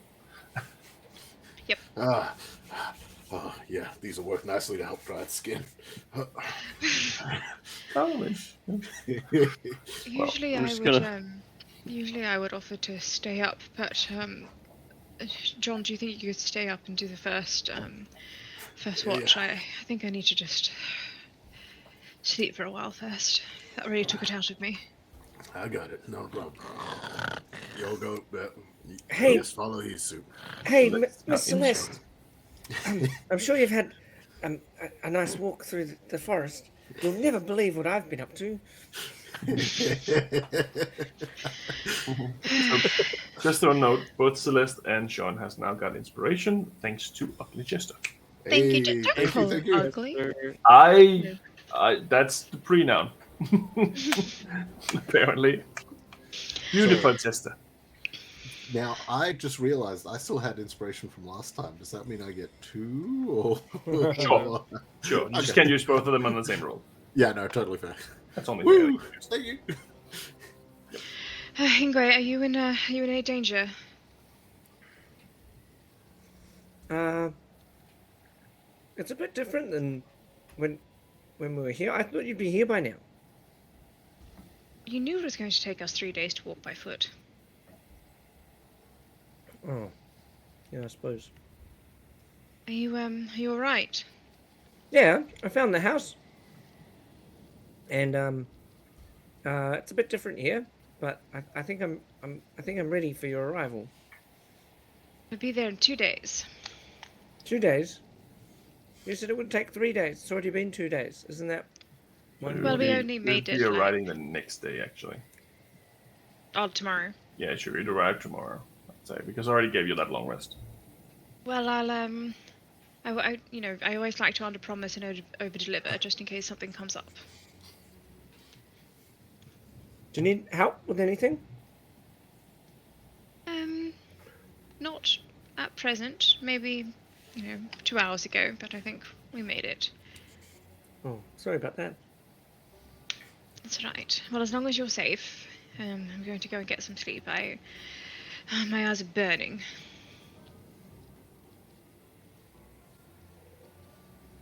Good night. I'll bury under the covers and make a little cocoon and fall asleep. Okay. You can get a long rest. Who is keeping watch this time? You're keeping Sean's got watch? first watch. Yep. Okay. He's got 1 foot on a rock, just standing in his underwear with an axe over his shoulder. He's looking around. I love it because prestidigitation does it instantly. So, like, what if it dries straight away? But he's just like, He just doesn't know. Yeah, he's just like, yep, this is just the way things are supposed to be. It's gotta take a while to dry. You don't really need to roll any perception check in this specific instance because there's nothing happening. And you get the idea that probably because of the how should I say, biome structure change due to this volcano, things are not trying to get close. They're trying to get away from this area. Yeah. So potentially that could be good. But I can say that you'll eventually get a good night's sleep. Anyway, during the day's travel where they have tried to conquer Mount Doom of rivers, what would you have done?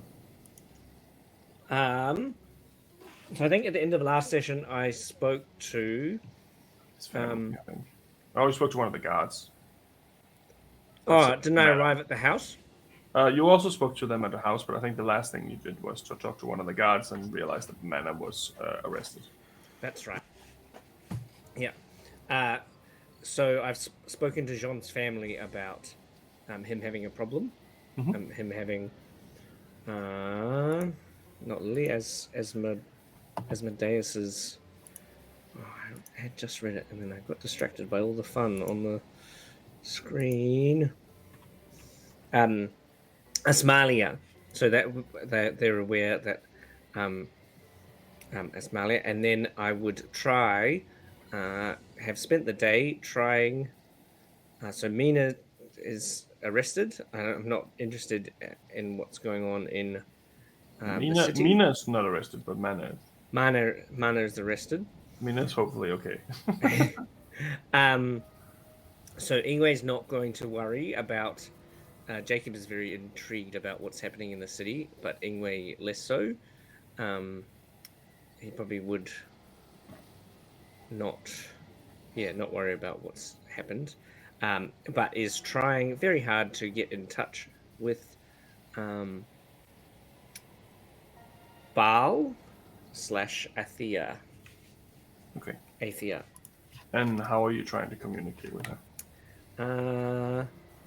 I think that I would try to pray. Okay. in an Ingwe kind of way. Is there a temple here? No, there's no temples because we're in.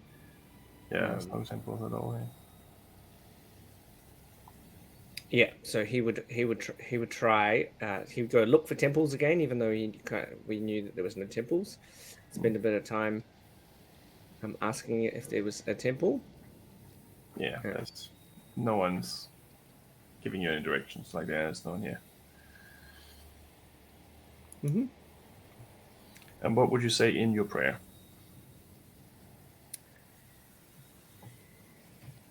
I think he would probably get some alcohol because that's what Drekik has told him is important for prayer, and then laid out some candles and stuff, and would say, "Hello, Athea, Abao." How did Tam do it? Excuse me. No. Just a whole pile of different greetings in different languages and different pentagrams and stuff on the ground. I think he would invest quite a bit of time just in trying to get the attention of the god. I do also have a spell, but I think it's I think it might actually be a Shirok spell. Another one. What is the I call? can confirm.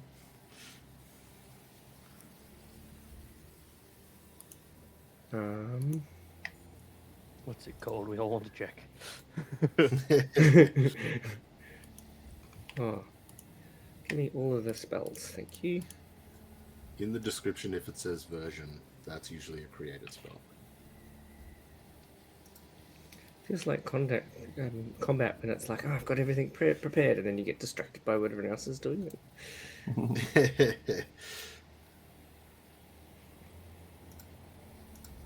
Divination. Nope. That's a good spell. Oh, it's a real spell. I have that That's spell. a legit spell. Okay, so I would get some incest. Incense This is probably not so good.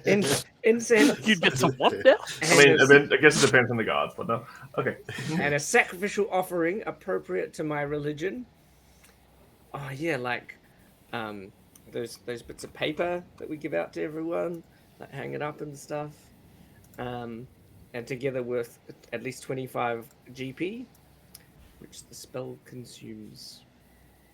Your magic and offering you put in contact with a god or a god's servants. You ask a single question concerning a specific goal, event, or an activity to occur within 7 days. The GM offers a truthful reply.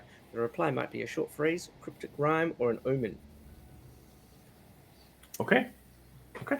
And so my if I get any contact, do I get a ping? Do I get a You don't feel anything, but you also do know, even though that you are not religious, that it's not always that you feel a specific connection when you pray. Sometimes it's more they are aware, or they look, or sometimes they ignore. That is also often a thing. So then my question would be,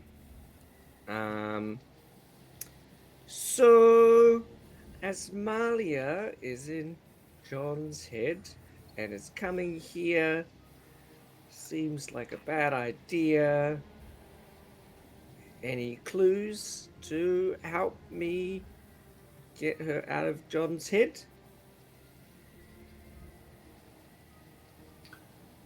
So the response you would get is first a very loud beep noise, like beep. This is Athea's automatic answering machine. I can't come to the message at the moment.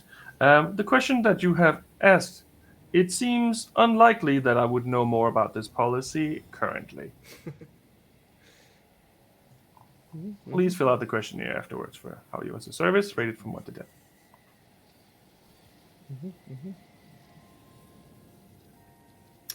And then I would, once I've eventually got that message, I would try Is there like a library that we know about here? No, because we went to Mana's. I And mean, they're arrested. the library within the High Council in the Technomancer Institute of Discoveries and Inventions would have a library at least. The High Council probably is more like law books and other stuff, but the Technomancer Institute would have that, but it's not openly available to anyone. Okay. So then would be about having a conversation with John's family. Anything specific? Or Yeah, I think the plan is to. I've tried to figure out how to get it out of his head, and I think the plan is to kill him. And would they like to? They would help me? definitely not like that, and they will definitely not want to help you, any of them. You can see that his sister becomes very confused. Anyway, I don't think killing anything is going to solve it. I think the problem is bigger than that. Yeah. I don't think that's a very good idea. I could potentially kill him, but it could be released, or maybe even take over completely. Yeah, it's a real pickle, isn't it? Yeah. I mean, I don't have any other ideas. We tried lots of things. Tried speaking to the gods directly. We could get him to the Underdark. Do you know how to get to the Underdark? Not quite myself. I had a associate of mine that probably would have known, but I think he passed away recently. So, I mean, I suppose that's the question: is, do we just let Esmalia achieve her goal? Well, we don't know what the real goal is, as far as I can hear. All you know is that she wants to go here. And I don't know.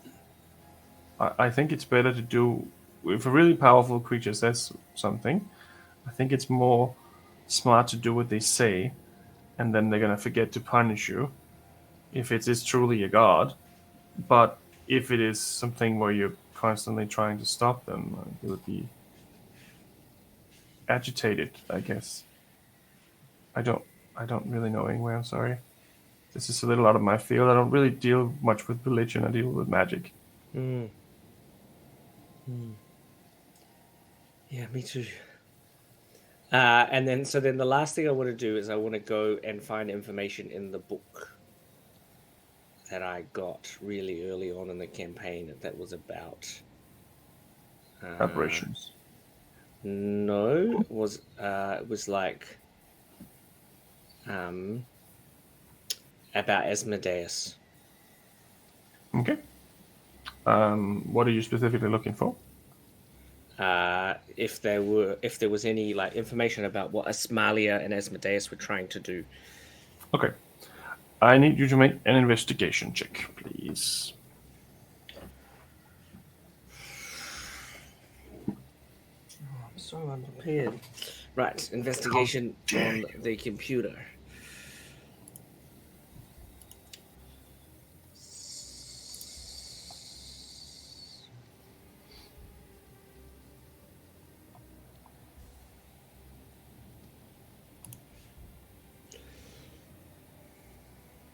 $14. Okay. You can't find anything that even mentions Asmalia. In fact, you get to the point where you realize that she's probably deliberately been deleted. Because she used to be a god on the same level as Athea, and you can find other small references for different gods, but there is nothing about Asmalia. Not one word or any mention of her name or even a reference that seems similar. Because this story's about him and Lolth. Lolth. Lolth. So Lolth would be like, delete him from your Instagram. Yeah, potentially that could be a thing. There could be various reasons for it, but that could definitely be one of them. Delete your Tinder account now.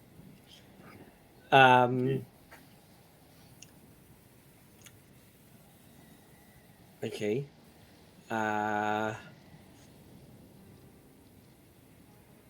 Then I'm going to fly out to meet them. Okay. We can say that you can do that. Mhm. So you can probably spot their camp, at least from the air. Let's say that you probably arrive around the morning time Yeah, then. yeah. And I think it's time for us to have a break in the meanwhile before we all meet up.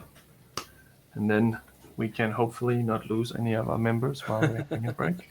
Everyone, stay still. No one move. Nobody move! Anyway, let's have a short break and we'll be right back. And yeah, pay very close attention to all the information in the entire break video because it is important. Anyway, Yeah. Woo. it's the same shit as usual. We'll see you when we get back on the break. See you in a bit. Woo.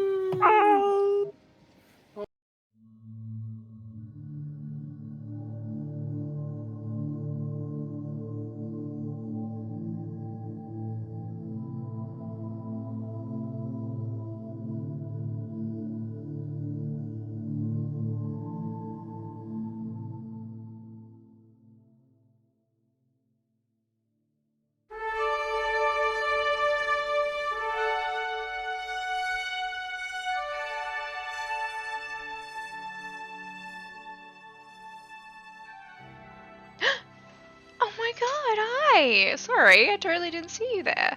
I was too busy hanging out in our Monsters and Mayhem Discord server. Hi, I'm Laura, your friendly neighborhood gremlin, and today I'm here to talk to you about the Monsters Mayhem Discord server. The Monsters Mayhem Discord server can be found by typing !Discord over in the chat. Over at the Discord, we do cool things, like tonight's one-shot. That's right, the cast from today's one-shot were plucked from our Discord like an orphan off the street. So if you want to come and hang out and play Dungeons & Dragons, come do that. We also have not streamed one-shots if you don't want to be broadcasted to the entire internet. We also do that as well. Our mods run kind of one-shots and things like that. Or maybe you're looking for people to play your home game, or looking to form a group of players. Come do that as well. You can poach awesome D&D players from our Discord server. We allow poaching, which is really cool. Or maybe you're a gremlin, like me, who stays up way too late looking at the subtly glowing white screen, trying to finish quests in video games, and you are just left counting down the hours until you have to wake up in the morning, just constantly glancing at the clock and trying desperately to finish that quest before the timer runs out, and then you wonder why you're always tired because you stay up until the sunlight starts creeping through the window. If that's the case, we also have games nights every Tuesday. Come along and play group games with us. You also have the chance to win cool prizes, which is really cool, just for showing up. We have like a leaderboard, and if you show up, you get put directly on the leaderboard. And then if you're a pleasure to play with, or if you win the game, you get points, and those points count towards winning prizes, which is really cool. Or maybe you like dogs, and cats, and reptiles, and llamas. I'm totally serious about the llamas. That's the thing. We have really cool photos of those all up on our Discord channel too. So come look at those. And food. Who doesn't like food? We have lots of photos of food. So if you like recipe ideas, come and hang out and look at those. And we also celebrate birthdays. If it's your birthday, we'll be like, oh, it's your birthday. You're awesome. We love you. So come and do that on our Discord channel as well. Or do you like dice? Can I tempt you with dice, maybe? We have this innate urge inside all of us as Dungeons & Dragons players or tabletop RPG players to collect dice and hoard them up like a dragon. And we post photos of those hoards and really pretty dice and links to where you can buy them if you want to strain your bank account. So come do that if you want to be tempted to blow your life savings. Maybe you play Dungeons & Dragons and have a really cool character concept, or tabletop RPG, really cool character concepts, and you want to share those character concepts with people who will totally nerd out with you about those. Come do that. Or maybe you have a home game and you have this really cool plot point that you want to talk about. Come do that. We really want to hear those stories as well. Just don't let Tom hear any of them because we don't want to give him any ideas, because for reasons. So yeah. come hang out in the Discord server. Lots of really cool people. We're all really friendly, and if you're not friendly, you get a ban. So it's moderated, it's really active. Come hang out with us. We really want to hang out with you. So yeah, do that. Hang out with us. That's it. That's the ad. That's all I have to talk about. I mean, I can keep talking if you want me to. Do you want me to keep talking? I can. What can I talk about? I can talk about that. Oh, that weird growth that I found living under our kitchen sink. That's a cool story. Oh, or I can tell you the story about how Tom found rats and they were like stealing his forks, which is apparently a true story. Like the fork thief. That's really cool. Or I could talk about the time in the campaign where we realized that the big bad evil guy all along was actually this guy named...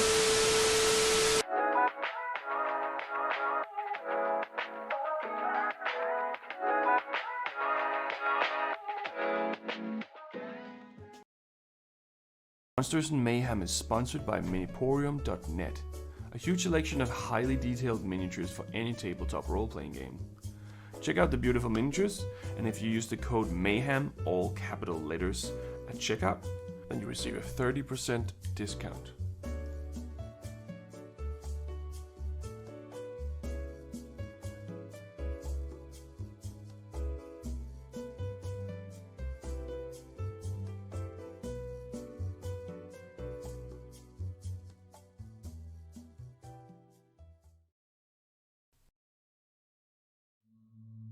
The following ad read was written by artificial intelligence, also known as AI. We here at Monsters and Mayhem do not endorse any outlandish or nonsensical statements as written by this robot, but we hope you enjoy nonetheless.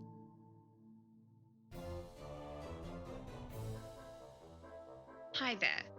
Do you love Dungeons and Dragons? We do too, what a coincidence. That's why we created Monsters and Mayhem, the Twitch channel for all of your tabletop RPG needs. Our campaigns are sure to get your heart racing, and our other content is sure to keep you entertained for hours on end. So come and join us today. Do you have what it takes to be a monster? Subscribe to our Twitch channel to share the love and gain eternal power and immortality. With new videos every week, you'll be able to learn everything there is to know about being a monster. We've got you covered, so come over and join the mayhem. It's been a blast exploring all the gory details of monster mythology with you.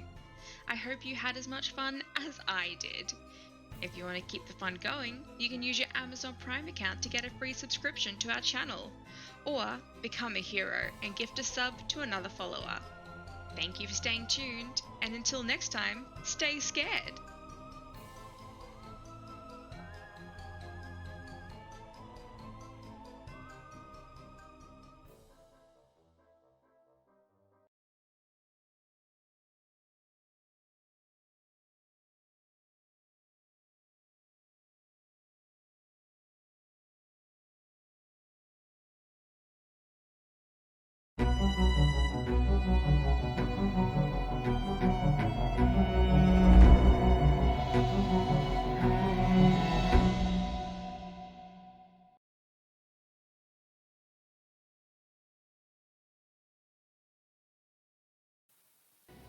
We are back once again, once the characters would like to load. There we go.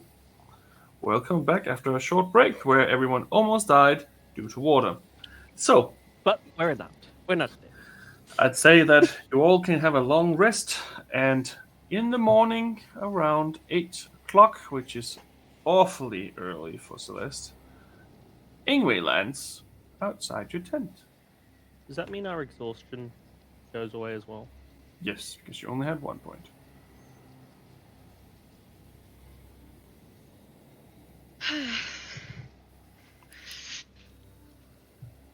I slept all the way through.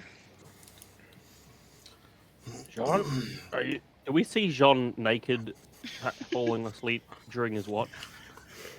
He's probably sitting up, sleeping, half naked, holding onto his axe. It was like, Just Bell. oh.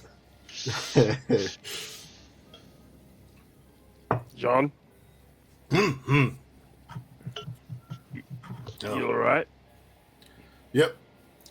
just didn't have any of my protection on, so I figured carry cold. something else to help. You don't have Yeah. scales like me. Yeah, no, I wanted to wait, make sure the clothes were properly dry. You know, I saw Celeste was helping them along. Figured it'd still take a couple hours. It happens instantaneously. Huh. Well, that is good to know for future. I wondered why you were strutting around in your underwear. I thought it was just a Have you fashion been choice. sitting out here in your underwear all night? I mean, I came back into the tent when I went to bed. But yeah, you know what? It's fine. It's free, and it feels. You know, sometimes it's good to get the brisk of the wind on your chest. If you say so. Celeste bundled up with like 3 coats on.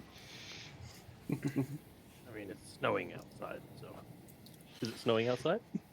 It is definitely snowing outside. Okay. It is John will going not be into fathering hardcore any winter more now. children. Oh, we don't know, do we? We'll find out, I'm sure. So, I went ahead to scout a little bit.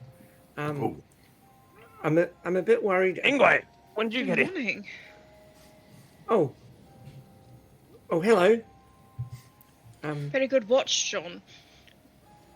I was up for the first part of it. I didn't stay up for all of it. I need to And sleep you didn't too. wake you know? us up for the next. Look, regardless of that, everything's fine, and Ingways is here, so Well, how did you go into handing Jean his clothes? How did you go in Kronos, Ingwe? I'm a bit worried about going to Kronos. Actually, there's lots of things that have changed there. I couldn't speak to Mana. Your family's all there, nice and safe, Mr. John. I'm glad to hear. But there was like, Mana had been arrested as a traitor, and I was a bit worried about go out and be in the city because I was worried about our connection there. It seems like not a very sensible place to go for us right now. Mana was arrested for What? what you say, treason. Yeah, that's what they said. Lana's not a traitor. That I know of. What? Yeah, it didn't make sense to me too. Like, how could she be a traitor to the king or the council or her? No, it seemed very much like there had been some sort of takeover, and it was very different in terms of the way the robots spoke to people and people spoke, and yeah. It's under some sort of a lockdown or something. Is it like Yeah. military presence? Yeah, exactly. I mean, I was still able to come and go without being challenged, but also I did not get on the wheelie thing. I just flew to my house, and then And Right. Jean's family, did they say anything about it? Do they know what's happened? oh, I didn't think they would know, so I didn't ask them. That would have been a good idea. There's, you know what they say about hindsight. Very concerning, though. Man has been locked away for treason. Seems to be a coup of some sort. It's very odd. Did it seem as though we could potentially be in danger if we were going there, Ingwe? Yeah, well, I mean, we were very closely associated with Mana, weren't we? Yes. I mean, she was there when we found Drekik and we got the artifact back with her. You don't think it has something to do with that, do you? I'm not sure. Yeah. Too difficult to say based on what you told us. It's rather unfortunate. I don't know if this seems like another dumb idea, but should we potentially split once we get there? If we get to the base, send me up first. I can go get whatever sorted, because I don't think Lily's gonna let them hold me in place if they do try to arrest one of us. And then I can message out to you guys the circumstance. I don't like the idea of you going up there by yourself. Well, what about if we fly above Mr. John so we can watch him? Do they seem as though you say there are guards posted? Do you reckon that they would see that as some sort of a threat? I don't know. They didn't seem to worry about me flying in and around and out when I was there. Yes, yeah, so I assume that you were just a bird with two full-grown, people on your back. It might seem as though. Oh no, we could be two birds, and then one person. That'd be that's my suggestion. I could go in with Sean potentially. I can look very different. And Drekik and I could be birds. Potentially, that way at least none of us are alone. If you wanted, I still don't like the idea of us being, because if something happens and all of a sudden whatever it is, the package, as they say, is delivered, what if it's I don't like this. Mm. I mean, you always know I've been against the idea, but... Then we could just fly down and help. Aerial support. Aerial. Strange word. Oh, right, well... I know we have to do it, but something really isn't sitting right with me. But, if it's the consensus of the party, then... go along with whatever you see fit. What do you think, Mr. Drekik? I think we should go to Kronos to sort out Jean's head. I thought that was always the plan. Like, I've only briefly seen Kronos, so I don't exactly know what it was. I don't have like much of a standpoint of what the normal is. Fair. So That's what I was going to say. It's like a fair. Sure. Or what do they call them? World's Fair? I think that's what they call them. what's a fair? Yeah. A fair is when you like do something that's just. Yeah. Or like right. when you're fair, scared yes, of something. course.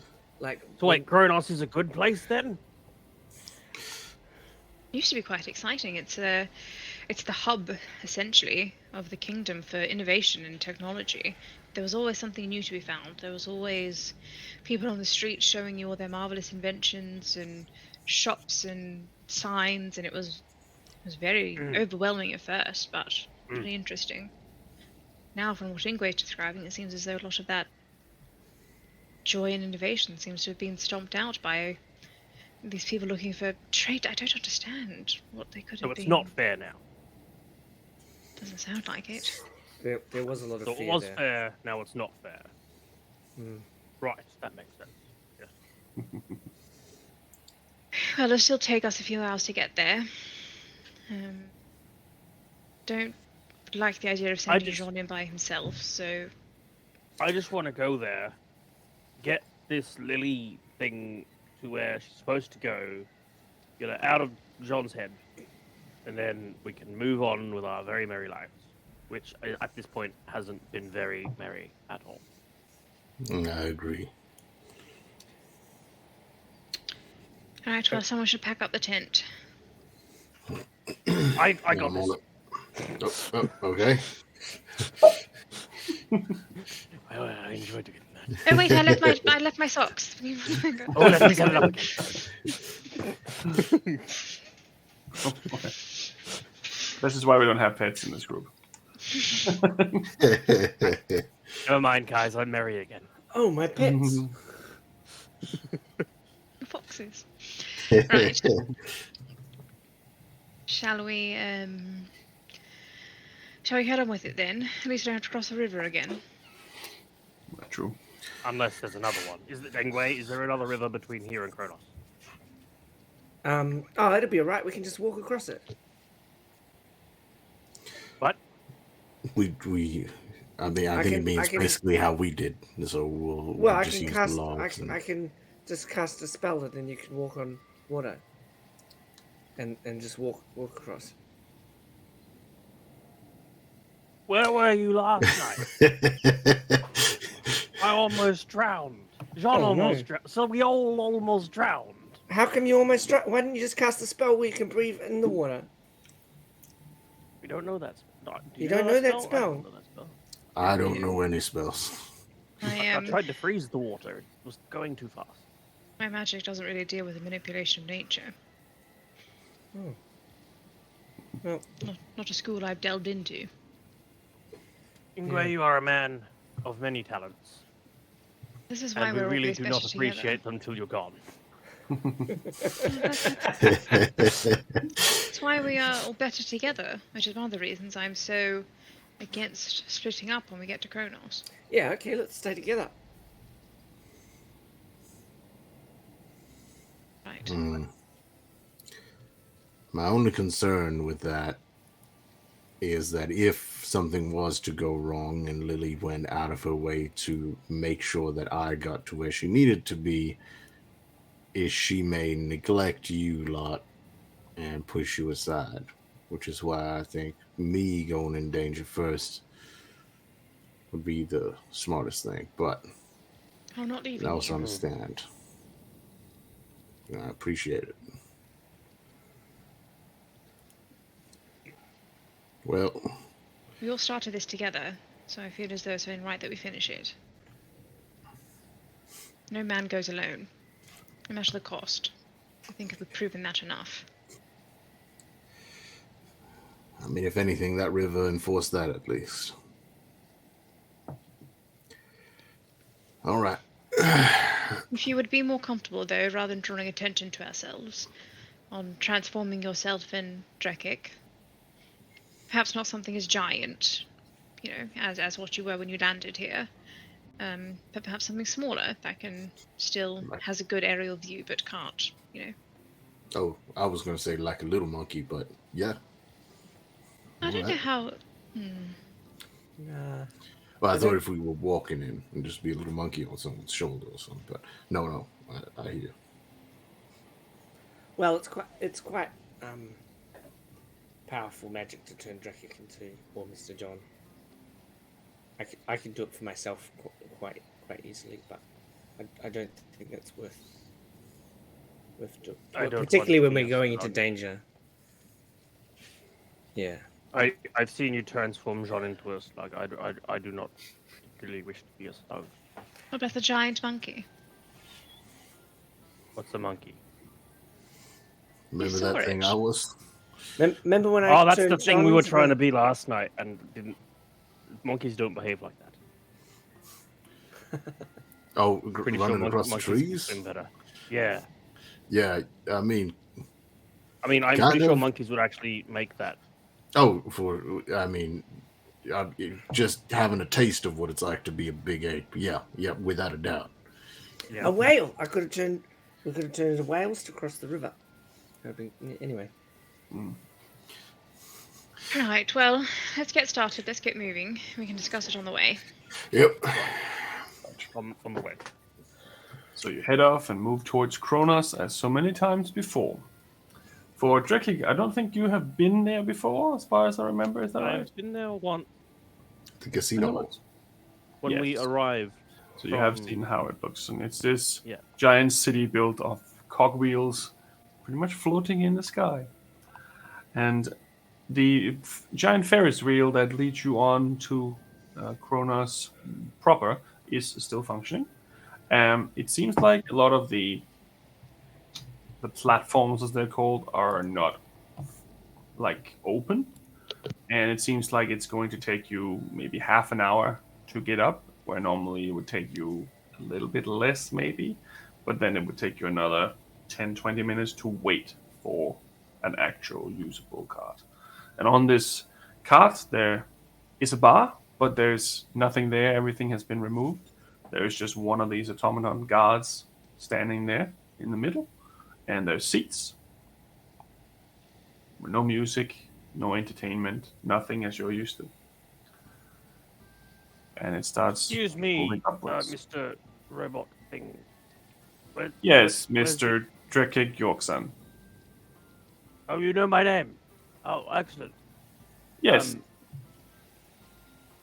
Where's the alcohol? the alcohol has temporarily been removed from these carts for safety reasons, but there is plenty of bars upstairs. Oh, good. We recommend the best inventor. Best inventor. Yes, How do you know my name? I know everyone's name. That is my job. How? Yes. You have been here before, Yes. so we have registered your comings and goings. Huh. And your alcohol consumption. Oh, good. Yes. So you know what's about to happen. Yes, there's a very high probability that you're going to do a very large intake of poisonous dark ale as usual and pass out, or at least walk around without being able to talk normally. I don't do that. My apologies. Of note, Ingwe is disguised as Jam. Yep. No problem. And Celeste is Sarah. Okay. As you sort up. Yes. Do you know who this is? And I point towards Ingwe. Yes, this is Ingwe. Do you know who this is? And I point towards the rest. Yes, this is Celeste Highcrest. And do you know who this is? I point towards Sean. Sean Hiding my Armstrong. face. All right. Guys, he recognizes you. My apologies. We are supposed to protect. It would be unwise if we could not see through so disruptive magic. What are you trying to protect from? Citizens from any dangers or any threats that may have disguised itself as someone else. We've heard recently that Kronos has undergone some changes in security. Has something happened? There has been a few changes. There was some problematic incidents, which is why the alcohol has been temporarily removed from here. And it is under control. It is a temporary thing. And as soon as Get too drunk. Dalan Tunis, our Grandmaster, has lifted the so-called lockdown, everything will go back to normal. Oh, Delatunis.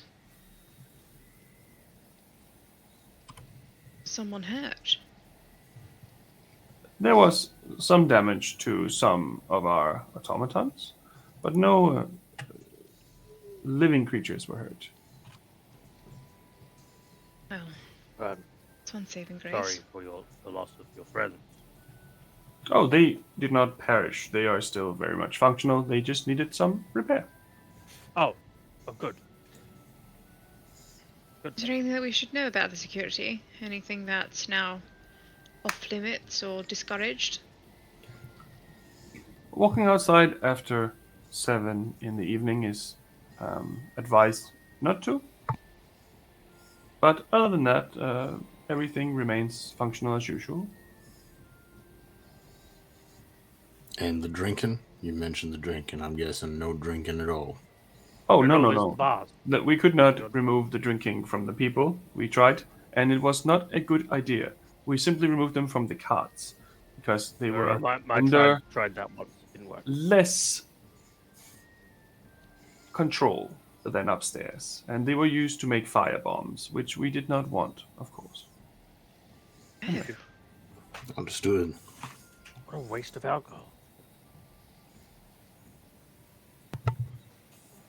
Thank you very much. We will do our best not to venture outside after 7 p.m. Why? Is it dangerous, or is it just discouraged, or so you can It's keep just an eye on people? discouraged. There's no danger that we think of, but this is for protection at the moment during the circumstances.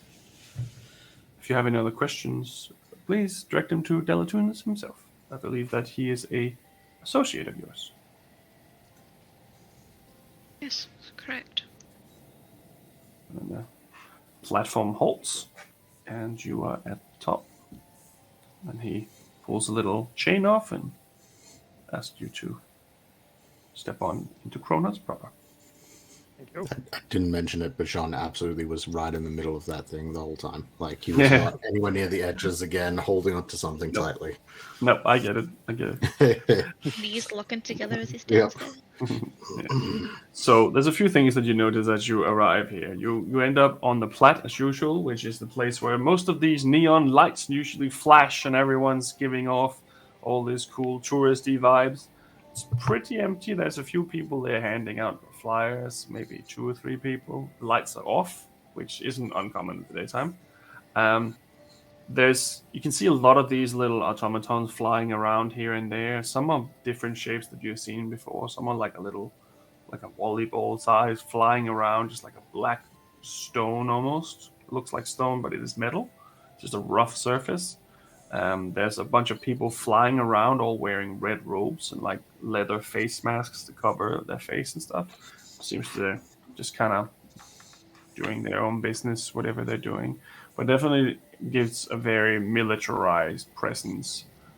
There is still people on the streets. It's not like you see anyone getting beat up or anything like that, but there is definitely strong control on the floor right now, at least we can say it like that. But the city seems to function. Celeste is hugging very close to Jean's flank at this point. Like, kind of hyper aware of his movements in case his neck snaps and he starts running somewhere or something. She's like being very conscious of. So, where do we go now? I was just about to ask the same question. Sort of shut my eyes and think internally. So, where to next? You don't get a response currently.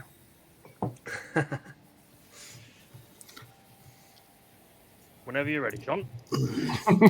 Yep. Hang on, I think there's a weak signal. What do you mean there's a weak signal? She's in your head. Excuse me, Mr. Human. You're on Ordensfall? Are you having a seizure? No. She had a headache. Oh. Well, carry on then. And then flies off again, this little robot. Just checking people's mental health and their physical health. Well, John's got some mental health going on, that's for sure. What? No, What's happening, Mr. John? I'm not getting any response. Hello? Anyway, hello? Where Maybe to you next? should try turning them into a slug again, see what happens. Oh, nope. I think we can figure it out a different way. Can I cast Detect Good and Evil? Mm-hmm. And see if I can still see. Still there. Still there. Slash is going to pull the group into a rather inconspicuous area rather than standing in the middle of the. Yeah, it's like the tourist plaza. Well, rather than hiding in this alley, Mr. Les, why don't we I go home, go to my house? I'm not so sure that that's a wise course of action at this point, just in case something does go awry. I think John would appreciate the distance from his family until we're sure that there is no danger. Mm-hmm. Yeah. He basically took the words out of my mouth. We could potentially go to that bar that the ribbit was referencing. Yeah, Down and gather our thoughts and our, maybe come up with a plan. If those the who keep an ear creature, open. if the creature is not going to respond to you, then perhaps we can devise a plan and ask around and see if anyone knows of what actually transpired here. Yeah. Sounds good to me. Anyone know where this place would be? You've been there before. No. As far as I remember. Pretty sure you've been there before. Which one was it? I missed it before. The best, The best inventor. Best Inventor. Yes, that was the one with the fox-like creature displayed on an image, right? Or they had like a painting of them in the inside, I think it was, or on the outside. Yes, it is a bar that is made as a celebration to an individual Finian. Yeah, okay, yeah. Was named the best inventor because he was the one who founded the Technomancer's Guild. And the bar itself is very much like an American diner with heat in the seats and robot service and yeah, you name it, all the good stuff that you get: burgers, fries, ketchup, whatever you want. This is very strange food. I've never seen meat look round before. It's just like cuts it out. Why are they putting blood on the burgers? No, it's a sauce. It's delicious. This is the food of my people. I feel like I got ancestors somewhere that came up with this. I mean, I'm not opposed to the idea of eating this blood, but It's less eating a hamburger with a knife and fork. You see this little dwarf lady come over to you eventually after you ordered, potentially, and started eating, I guess. And she's like, "Hey, would you like to try out the milkshakes? It's a new thing that we got on the menu. It's not been there for that long." you shake your milk? Oh yeah, you want to shake this milk, buddy? I'm in. They haven't done me wrong so far. Right, here you go. You put some things up, and I think overall for the meal you can take 1 gold off each. Frothy milk. This seems to go against. Hey, if you want some chocolate in it, I can put some chocolate in it. Sean will cover the cost. Chocolate. 4 gold. He goes back behind the bar, and she cranks up the bartender. And he starts mixing. Or looks like he's mixing drinks at least. I'm not quite sure if he's... You don't really know if he's actually mixing or it's just like a show thing, but he's just kind of scooting back and forth between on the bar. It doesn't look like he has any legs. He's just attached to the bar, like, driving around like a little train. What a peculiar restaurant. And music is playing. There's a jukebox in the corner and seems to be playing The Old Man. Cast magic missile at the. Intruder detected. Yeah. But it's a very cozy feeling, and it has the same vibe as I'm pretty sure you've been here once before. It has the same vibe as before, but there's not a lot of people here now, where before it was always crowded. To wave down the bartender, like the dwarven waitress. Oh yeah, hey, you want another one? No, I'm still going on this one. Just curious though. We haven't been here for quite some time, and things seem to be rather different. Oh yeah. I think there was some kind of, I don't know, I wouldn't call it an uprising, but there was some kind of riot or something, and then Delatrinity pulled in all these soldier guards and computer people, and then they kind of solved it. I guess it seems like it was a small issue. Oh, can't have been that small if they've militarized the workforce, and I noticed that it can't be very good for business either. Usually... Oh no, it's not too great to be honest, but it's only temporary, and he said that it was for everyone's safety, and I believe him. Like seems to be truthful. Did you witness any of it? Nah, I was sleeping at the time. Oh, it was nighttime, was it? Oh, Yeah, it happened during night time, like a big fire, and I was I don't really know what happened. There was not a lot of information. Oh, was it? It was around the home at this casino. Oh, around the casino. I think I've been there before. It was rather lively. Yeah, it's still kind of lively. Obviously, it's a little bit more quiet now, but it's yeah, something happened around there. I think there's still scorch marks on the ground and stuff, but no one was killed, no one was hurt. So I guess it wasn't that bad. No. It's rather unfortunate. And how long ago was this? I think it was, and then one above the other, and one plus, and you have to borrow. It was about a week and a half ago, I think. Oh, so rather recent. Yeah, it's not too long ago. It's not been like this a long time. It's just a little uncomfortable. People don't really want to go here when it's so militarized, so most of the tourists stay away for now. But it should be done soon, I think. Was there any sort of announcements as to how long this would last? It just that it was temporary, and if anyone was arrested, that it was temporary too. Oh, so there are people arrested. Yeah, there was some people that they arrested during this thing. I think. Not quite sure who they were. Do you know if they were outsiders or did they live here or? I think it was a mix of people. I don't think it was specifically people from here or people from outside. I don't really know any of them, so it's not anyone I know. No, just curious. I'm so used to the hustle and bustle of the city, and it just seems as though it's kind of fallen flat. I'm very excited to come back and visit one of our good friends who lives here. We're planning on going to go visit her later. So no, just curious as to what happened. Well, yeah, I'm not quite sure. There wasn't a lot of information given out, and I wasn't present when it happened. Sorry. No, nothing to be sorry for, dear. No, it's all good. That's why the prices have gone up a little bit. I'm sorry about that. No, look, it's looks towards John, sauce on his mouth. Slides a few extra cookies across the bar and just kind of like, don't let the robot see it, okay? Appreciate it. And what was your name? Oh, I'm Maria. Lovely to meet you, Maria. Maria Juxie. Well, perhaps we'll be back for dinner. Yeah, well, we have some great steaks or some rib steaks if you want that, or it depends on whatever you're after. Yeah. Sounds delicious. With the You got a little bit of beard in your food there. Yeah, it tends to happen. With the curfew, what time do you guys finish serving? Oh, we close around 7 because that's when they tell us to usually don't go out on the streets too much, just until this all has been resolved. Yeah. No, all right. So you go to the last minute. All right.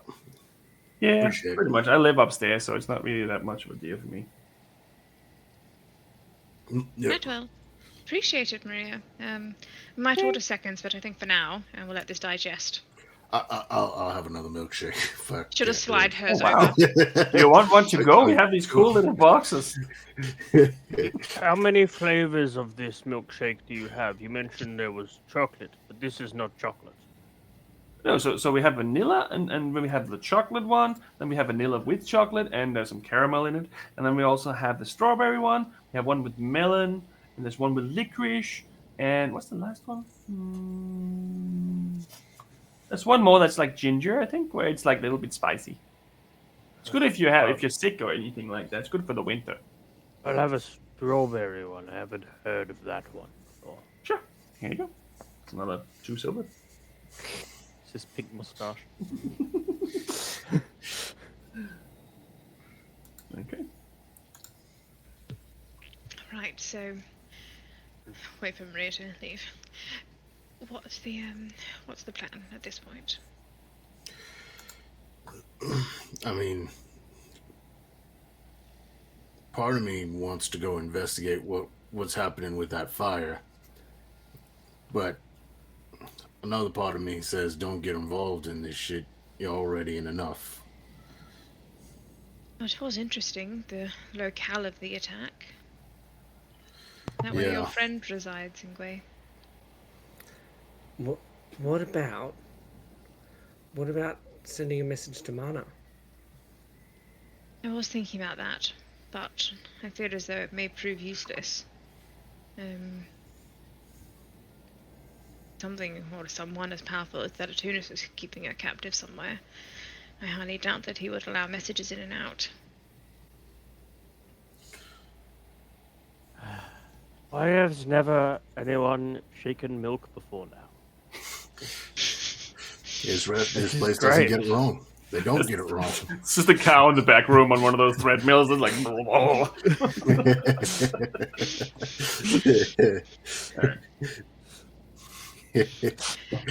Yes, Keep you Draco, alive. as I said, this place is known for its ingenious inventions, so the food isn't an exception to that rule. Yeah. You know what would really be good? If we just added some rum into this. well, you can put that in the licorice one. Yes, could you just add some rum into this? Sure thing. Vanilla to silver. Draco, there are people's lives on the line right now. This is good. good. Yes, it's the drunken sailor rum. It's going straight in there. It's straight from Crackwalm. It's pretty good. So what's the plan? Sorry. Well, I think that's what we're figuring out. Yeah, it's a bit of a worry here. Last time we were here, that's when we met Vartex, but he was not as he seemed, which is why I was worried about coming in and them knowing my name, because when Vartex found our names out, it was because we told the robots, and if he can find that information from the robots, then maybe the Pixie King can. Oh. I think the Pixie King already knows your name. Yeah, but if they're tracking our movements, like, I know the Pixie King knows my name, and Pixie King knows all of our names. It's just Pixie more King of a... doesn't know my name. Not sure about that. You were busted Yeah, out. because I said I was Brendan. to him. You were busted out of jail. Yeah, he knows me as Brendan.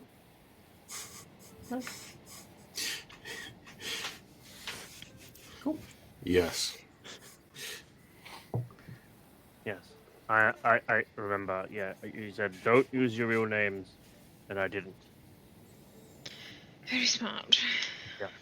But that doesn't help us decide what our next step is. Did that Eladrin survive that whole encounter in Blightwood? Don't believe so. I believe I saw their corpse. Huh. I don't think you did. I thought there was a mention of seeing them in the aftermath. Maybe I'm mistaken. There was, but he was leaving. I thought they died. Leaving this plane. Well, We if we're just would've hanging been- around and we don't want to go, if Mr. John doesn't want to go to my place to see his family, and we're kind of waiting for Lily to figure out that we're here, or any other extraplanar beings, should we maybe like go and buy some stuff, buy some of these cool things that they have around? Should we go shopping? Unless you say that, you hear a voice. As one of these robots that you've seen outside, the guard robots, have entered into, it's like little saloon kind of doors. Just walks in, or floats in. It doesn't really walk.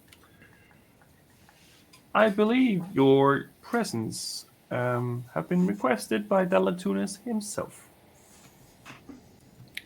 Whenever convenient, please come and visit him at his office. Thank you for the message. Most pleasurable, thank you. That's off. Well, Well, I remember where that is. yes, it's at the guild, is it not? All right. To the guild, I guess. Just clarifying, it's not cocaine; it's a milkshake. John, Yep. you've got a little. Yep. I find the easiest way with a beard like this is to eat everything deal with the aftermath after. Otherwise, I'm wiping my mouth every 3 bites. Oh, yeah. Speaking from actual experience, just picking off whatever's left. Fair enough. So it is not called the Guild, but it is at the Technomancer's Institute of Innovation, Discoveries, and Inventions, where his office is, and you would know that you've been there plenty of times. So to go there, you eventually would have to go to the Leap, and then from the Leap onto where the casino is. And as soon as you enter this triangle-shaped plateau, you can see that there is scorch marks here and there. Some of it looks like it's on the casino wall. Some of it looks like it's just on the wall. Looks like there's definitely been some kind of display of fireworks or something like that. No signs of blood, no signs of any damage to anything important. Just seems like there's been some sort of uprising or riot or something like that.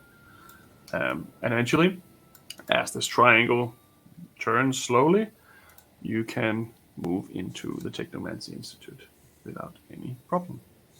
You can see more of these red people wearing red cloaks flying around. Seems like they're wizards or something. Does the casino still look open? It is closed. It looks like some of the windows have been barred off as well. So currently it looks like it's taken some damage from whatever happened here, and currently is out of commission. I think perhaps it has something to do with your friend. Mana? No. The Oh, the Fairy King. Yeah. appeared as though a creature like that might attract more than his fair share of enemies. It wouldn't surprise me if he was the target. Or perhaps the source. They're trying to cause some trouble in town. Anyway, I feel as though that's a problem for, well, maybe in an hour or so. Let's go find out what Dedatunis wants first. And again, as we're walking, Celeste is keeping a very vigilant eye on Jean. Yes. So yeah, as we're walking to, Ingwe probably is hanging back, Right. and is very much watching for, not watching John. He's watching for threats and ambushes. Right. Okay. Make a perception check for both of you, I guess. Oh, I didn't get my dice. Welcome back. This is your first dice roll of the night. That's my first rodeo. We made 47 athletics checks. Yeah, they're all failures. What do you get, Celeste? 1. Woo. He For a seems total pretty, of 5. Well, he seems pretty normal. Like he seems like himself. And 15 for me. Okay. You don't quite see any threats like that. You see, again, all these people flying around and such. It seems like a lot of these red people are like heading towards the Technomancer Institute. Some of them are heading other places. Some of them are carrying boxes, it seems, with like looks like food and supplies and stuff. Some of these robots are like flying around as well. There's nothing that stands out to you as a threat to you. It seems to be what you've seen since you arrived, pretty much. Yep. Yeah, pretty much. But you eventually find yourself at the base of the Technomancer Institute of Innovating Discoveries and Inventions. I keep having to say that every time. And what would you like to do? Well, I suppose we should all head in. Yep. Do I have any sauce on me? I feel like. Definitely. Yeah. Nope. Thank you. Thank you. Oh, that tickles a little. Yeah. All right. Are you sure you're going to be right going in here? Yeah. See how things go, but I imagine we should be fine. Right. Stay close to me. All right. I'll stay right at your side. Ground, I guess. Well, you know the way to his office already. You've been there so many times before. There's some stairs here and there, and it seems like there's also been some elevators installed. But yes, that is a question for another time, maybe. I think that Drekik just You died. fell down the elevator well. There you go. No. It's not good. What is yeah, this? Ah! but there's also elevators at the time. It seems like they are functioning. It's up to you if you want to take the elevators or if you want to take the stairs. You know the way from the stairs. You don't necessarily know the elevator way, but that's up to you. Yeah, what does this thing do? It's a very small room, clearly. Just pressing the up button constantly. Ding, ding, ding, ding, ding, ding. You can kind of hear things are coming up and down on these different two paths. You're not quite sure what this is, but Looks like eventually a- the door opens and then there's this little room inside. Maybe it's like a teleporter. What? No, it's just a room, right? Clearly.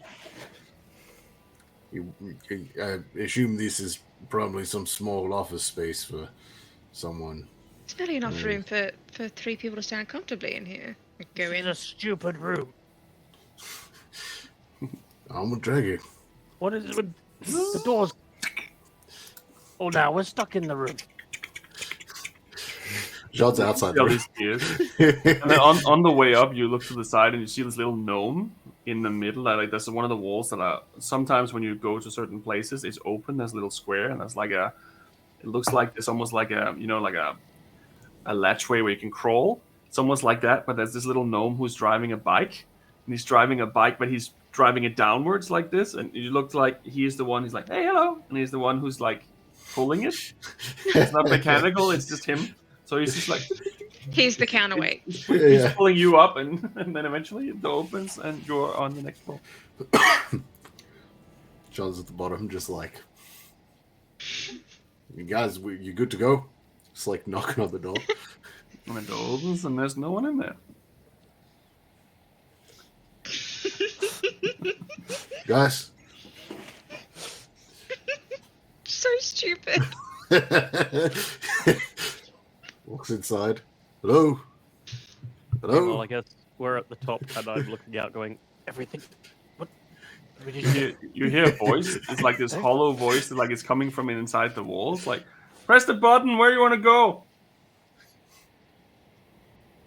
I want to go to my friends. I just press a random button. All right, that's not that one, but okay. And then you also start going up, and then at some point you see this gnome going backwards on this little bike upwards, and he's like, "Yeah, it's my first time too." And he's going up, and then the door opens, and you stand in front of your friends in the hallway. Anyway, did you John. slip a mushroom into that meal that I wasn't supposed to eat? No. What? Oh, you want one of these tablets? I wasn't feeling sick. Nope. You can have one if you want. Nope. The door Remember, closed. they stop you feeling sick on the when it turns around and stuff. I've When still it, got some. when it opened, you were gone, and we were here. Yeah, see now I'm fine without the tablet. I don't trust that thing. But see, Dragon experienced it too. I think it Maybe went you're up. just used to it with your magic and whatnot. But something happened. I think it was a mechanical contraption. I think it took us up. If you We look go down, into- Yeah, what was with the gnome on the bicycle? I thought I was seeing things. No, you saw it too? I thought it was It's not just me. a gnome on a little metal horse with wheels. look, I think we can figure out the logistics of it later. We need to see if we can find how to get to Dedatunas from here. I need... Hang on. Is there a window around here that Drake can look out of? No, not like within your close proximity of the elevator, but there's like window sills everywhere. But placed it's up. next to the stairs, right? Like the stairs go up and the elevator goes Yeah, to yeah. the same place. It's just next to it, pretty much. Oh yeah, I remember where we are. We've just come up. There's numbers. Look, see, there's numbers on the top. So you literally went up like 10 steps. Yeah. It's a very small elevator. But it is functional because you only went up the one level, and that's the first level is like 10 feet. Like it's not 10 feet, it's like 10 stairs. That's it. But you can see that it goes up further if you wanted to. But you know that this is where you need to go, and you know the direction that you're going for. All right. We're obviously in a different dimension. We're obviously like near the same, but not. Sure. I've heard of people calling teleportation devices like wormholes. So that felt like a hole a worm would dig, and we just move. Let's go. That's a big We've worm. been teleported before, Jean. Do not Yeah, feel but- the same. No, I don't know. Maybe different people have different flavors. No, to them. we've been teleported by a person before, but maybe now it's a machine doing it.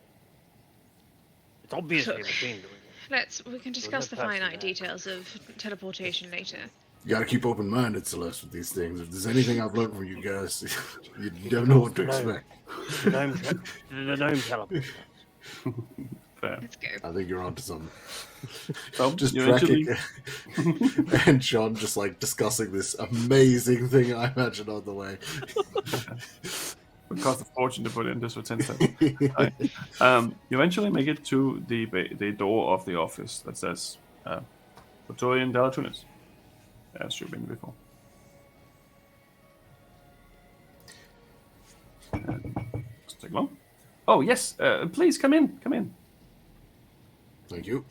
Open the door into his very large, extravagant home study, if you can say it like that, is full of books of magical, arcane nature.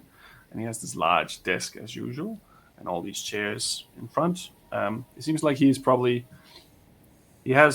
3 chairs that normally stays there. You can see that on the mark of the floor, and then there's a 4th one that's been placed there because he kind of knew you were coming.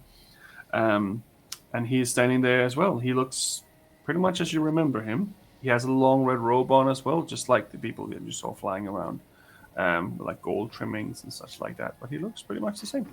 Oh, please come in. Please come and sit down. I was hoping that you would swing by this way.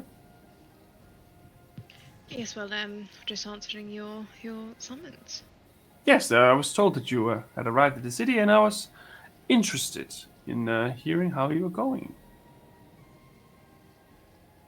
So, how are you going? Hello, I'm We're Drake. going. Oh, have we not met before? I thought we met before when you arrived, but nice to meet you, Mr. Drekic. He gives you a handshake. Any friends of these guys are friends of mine, I guess. Do I... Sorry. I was going to ask, do I get any sort of sense that he is being, like, standoffish or anything? Like, do I get any sense that, like, he's not as fond of us as he is portraying? Make an insight check. So much has happened since last we were here. This is Drakic. We met him. Oh yeah, I think you have met Drakic because he came with us It when was we so brought brief. the thing We back. just sort of Yeah. flew through here. Yeah, it's probably true. I do believe seeing a handsome white dragonborn. There's so much that has happened between then and now, so forgive me if my mind's a bit all bamboozled. Okay. What did you get, Celeste? 14. He seems excited to see you.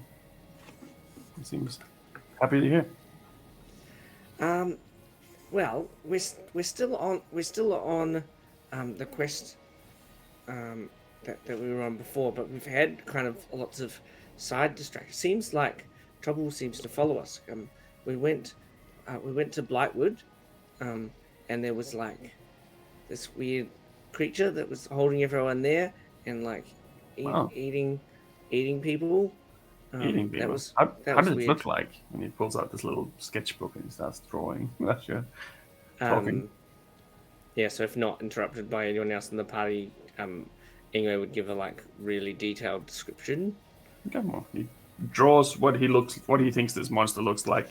It looks a little bit more like maybe a goose with several heads or something like that. But that's the general gist of what you probably would have explained of how it looks and how he interprets it. Oh, that's very cool. I love hearing stories outside of the world. I spent so much time here. Well, it had really weird powers because it could like control multiple people's minds, and we all switch. I'm usually pretty strong at resisting that sort of thing because of my training. And then it also was able to teleport us through time, like could do time travel. Wow, that's interesting. I got the sense that it felt like it was like a juvenile though, and that Oh, it was worryingly, because if it was not a juvenile, being able to control multiple people's minds and time travel and what other things did it do? Well, Eat people. they yeah, eating people definitely, and the villagers were calling it a baby, a child, and they had to protect the baby.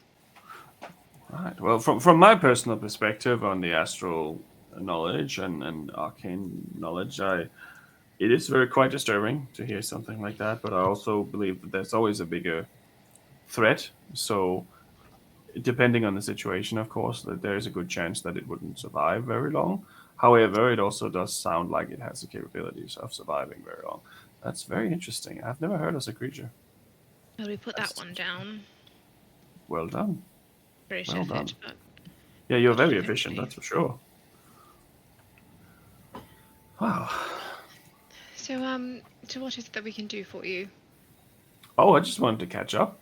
Like, it's been a while since we've seen each other, and it's been a little complicated here lately, but not too much of trouble. And I'm mostly spent time digging into my arcane knowledge of various different things and trying to Yes. study and such. How's your research with mana going? It has hit a bit of a snatch at the moment. She's doing another job for me temporarily. Oh, we'd love to see her. Where is she located? Perhaps our paths will cross. You can't at the moment because she is pretending to be arrested. What do you mean? It's a very long story, and I'd love to get into it, but at this time I can't really talk too much about it for the reason related to this specific incident. Let's just say that she's trying to get some knowledge that she cannot get from the outside, so we had to put her inside. Oh, like a covert, undercover mission of some sort. Yes, I thought she would be the best choice because she would literally break under the pressure of being in jail for more than 5 minutes. But if she knows it's all just a scam, then she would be more inclined to go along with it. So eventually, she did. So at the moment, you can't talk to her because we have to keep up this charade just for a little bit longer until we figure out who was behind all these riots and weird attacks. But that gives me a lot of spare time. Do I get the sense that he is being truthful in what he said? You can pick another insight. I also want to insight check this guy. Yeah, go for it. Oh, is that another one? That's a natural 20. It's a 7. Okay. Or a 12. Natural 20 plus 10. Well, no, Holy is it plus fuck! 10? I got Wow. 10 perception. I think it might be 7. 27. It's an insight. It's not perception. Yeah, so it's 27. Fuck. Right. Well, you both think that. Yeah, it seems pretty truthful. So far, he's not said anything that's been a lie. So the reason for all this, I understand if you can't divulge too much information, but we did hear, as we entered, that there was an attack on the city, a riot of some kind near the casino. Yes, I think we are lacking a little bit of details, unfortunately. This is why we have her in there at the moment. So the problem here is that someone was trying to dismantle the machine rooms below, and some were trying to take over power here. And we've been always very friendly and very open-minded, but we had to pacify them temporarily. Luckily for us, we have a lot of abilities and skills available. That means that we don't have to kill anyone, even if they're fighting us, which is great. So temporarily, they have been put under arrest, and we're trying to figure out why they did this or where this came from. It's a mix of different people from different places. It's not easy to see through, and none of them wants to talk. So we arrested her as well. Are you sure she's up for the task? We had to pick someone who wasn't likely to be, how should I say, physically capable of being in jail for a long time. It's better that it's someone who seems unlikely to have gone undercover than someone who would. So, yeah. It's a little bit of a complicated mess. I'm not going to get too much into it. Don't worry about it. I just can't talk too much about it because if too many people outside knows what's going on, if they have any spies out there, then yeah, we kind of have to arrest everyone involved. So, but for now, we're just letting it simmer. Hopefully, by this time tomorrow morning, it will all be solved. Tomorrow morning? That's soon. Yes, I hope. Hopefully. I mean, we don't know. But hopefully. So, what can I help you with? Why are you here in Kronos now? Well, Jean's family actually recently relocated from Kingshelm. So we were... Yeah, so we thought that we'd drop by. We were in the area, not too far away. So we thought while we were here, we may, especially with the recent eruption as well, not too far away. We thought it might be worth coming and just dropping by to say hello. We thought, come see Marna and see how your research is going. Yeah, I mean, but so far it's been on the level. Yeah, well, we'll be very interested to hear how all that's going, actually. Maybe if we stick around for another few days, we may be able to catch up with her once her mission has been accomplished, as they say. Yeah, most likely. Hopefully she shouldn't stay in there for very long. Yes, I had dread to think of poor sweet Marna hanging around and convalescing with criminals and being kept in squalor. Most of the people weren't like criminals. It was why we are confused. Some of them were ordinary individuals, but yeah, yeah. Well, interesting you say that, because we ran into a similar issue, as Ingwe was saying. Well, not exactly the same, but similarly, mind control. Mind control, yeah. Yeah, that's so true. If these people have naught background in criminal activity and riots and uprisings and all that, they seem to be relatively on the level. There is also the possibility that they were not acting of their own accord. Right. Yeah, that could possibly be one of the options, but I just don't have enough information yet. But I'm sure we will very soon. And Sean, can you make a Constitution saving throw, please? I don't wanna. But yeah. Say no. Consent. 15. Okay, you get a extreme headache and you start bleeding out of your nose. It's the milkshake, I swear. Are you okay, Mr. Sean? I get these nosebleeds on occasion. I think it might be the altitude. That probably didn't help. Be very healthy. Must be the altitude as well, I would think.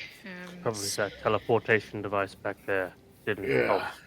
It's probably just the tadpole that's in his head. The what? Wait. What? It's just the same from wearing waist from. Or when someone's not doing too well or feeling well. Actually, I think he might be. Can I have a look at you? Sorry, I'm also a doctor, but I mean, I was not. I prefer you didn't. Be careful, because there's a there's a creature in his head that doesn't like you. Look, I've tried looking at him, and she gets really upset about it. John has multiple personalities. Right. No, they're not John's personalities. It's like No, but he has multiple. Controlling his mind. Look at what? me, being controlled.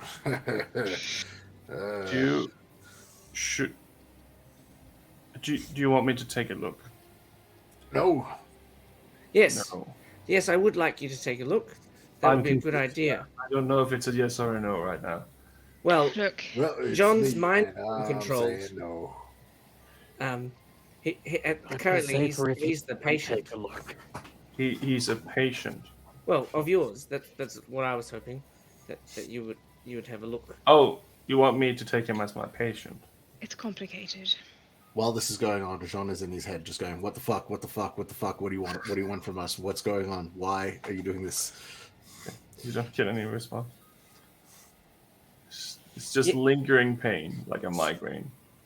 Yeah. So anyway, we figured out that it was this creature, Asmalia, and He picks out a little book and he starts sketching again. She put a tadpole in his head for some sort of link so she could come back. Asmalia is the one that's before Loth. Like, that's why you might not know much about it.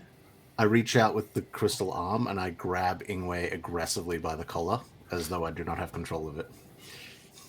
Okay. I mean, I'm going to ask you, Celeste, is this right? Because you seem to be the more logical one here. She kind of looks towards Jean. And then, under her breath, try and discreetly kind of like turn away from him. And then whisper under her breath, Jean is not in control of his faculties. And she'll message Delatunis under her breath. Okay. Well, if you don't want my help, you don't want my help. But, Sean, I'm very, very sorry. Can you make a wisdom saving throw? I'm a wise boy. Don't know if it's wise enough. 14. That's not enough. You are now stunned. Right. That's just a precaution, sorry. Does he have a tadpole in his head? Yeah. We were, and she'll do the same thing again because she's really trying not to be heard by Jean, essentially. Right. So she'll just say, we were trying to convince him to see if we could take him to the Underdark. Oh, for fuck's sake. I might be able to help. It's complicated, but I might be able to potentially help. I don't know if I should, because he doesn't want me right now to help. It's not him that doesn't want help. It's more he's afraid that if you help, I think that the thing might... Okay, so am I dealing with an involuntary patient here where I need to do something? And I have your consent to help? No.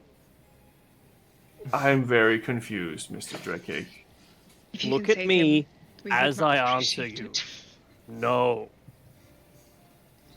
Oh, I think it's a yes. I think. Here you are. I don't know what he said, but that's okay too. Okay. He's going to cast another spell on you, Sean, and I don't know if you need to make a save on that one. Let me just check. I think it is a save. Because... Here you are. Hush, John. Hush, John. Imagine he's like got stunned while holding onto Ingwe's shirt as well, so it's like this awkward, like, all right, just let go. Yeah, there we go. Charisma saving throw, please. Alrighty. Does he get disadvantage because he's stunned? No, that wouldn't change him. That's dexterities, I think. Yeah.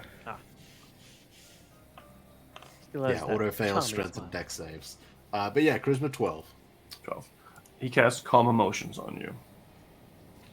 So, yeah, that's bad. Calm down a little bit. Here you are. Yeah, it's just to give him a little bit less stress in his body right now. This is complicated. Okay.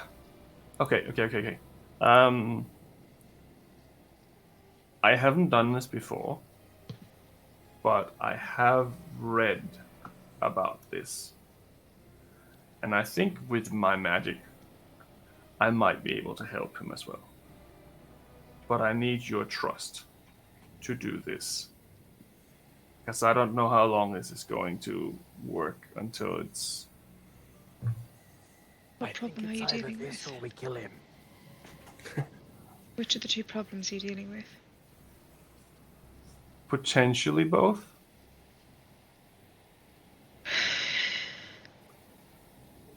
As far as I can gather, this thing is inside the tadpole controlling him, right? So if I could remove the tadpole from Sean, he would be freed. Right. Well, That is a complicated process, of course. It's not as simple as I'm saying. But I could do that, but I need to be sure that you want me to try. But we definitely do. Right. It Do we? seems like Right. Mr. John doesn't. Okay. What happens if it goes wrong? There is some potential issues that could transpire. I'm not entirely sure. I'm very good at my job, so hopefully, and I will have assistants helping me as well. I'm not going to do this by myself, but I'm going to have to take him somewhere of a magical nature where I can keep him like he is now, calm. Because the more he stresses, the more his mind might fight it back. Is there anything else we can do to help? At this moment, I don't think any of you are specifically doctors. And I think right what he needs is an operation. But Can we but come like with you at least? but like Drake could calm do the calming his emotions. Yeah, I wouldn't need that. I have my assistants to help me with that because this is going to take a lot of magic. Can we come with you at least? Part of the way, I have to be alone when I perform the procedure, but I can take you with part of the way. Yeah, fair. Just have to be in an environment that is extremely magic sterile. Can I roll a one last insight just to Go for it. make my decision?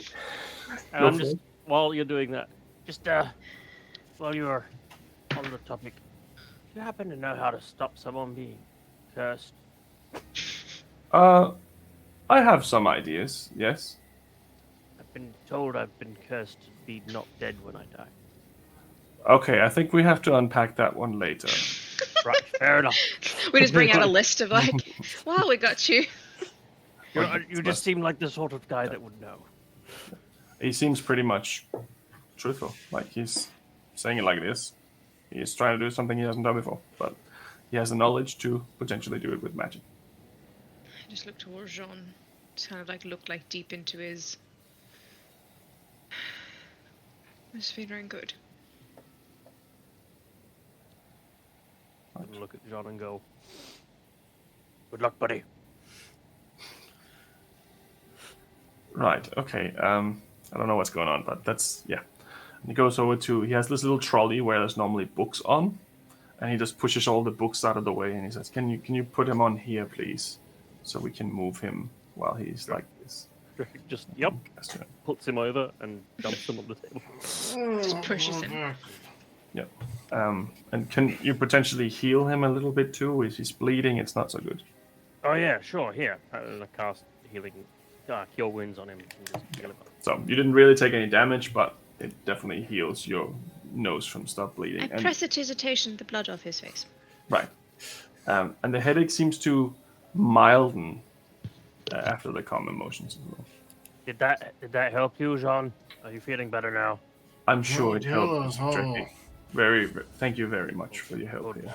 Good. All right, well, come with me, please. This is going to be a little tricky with the.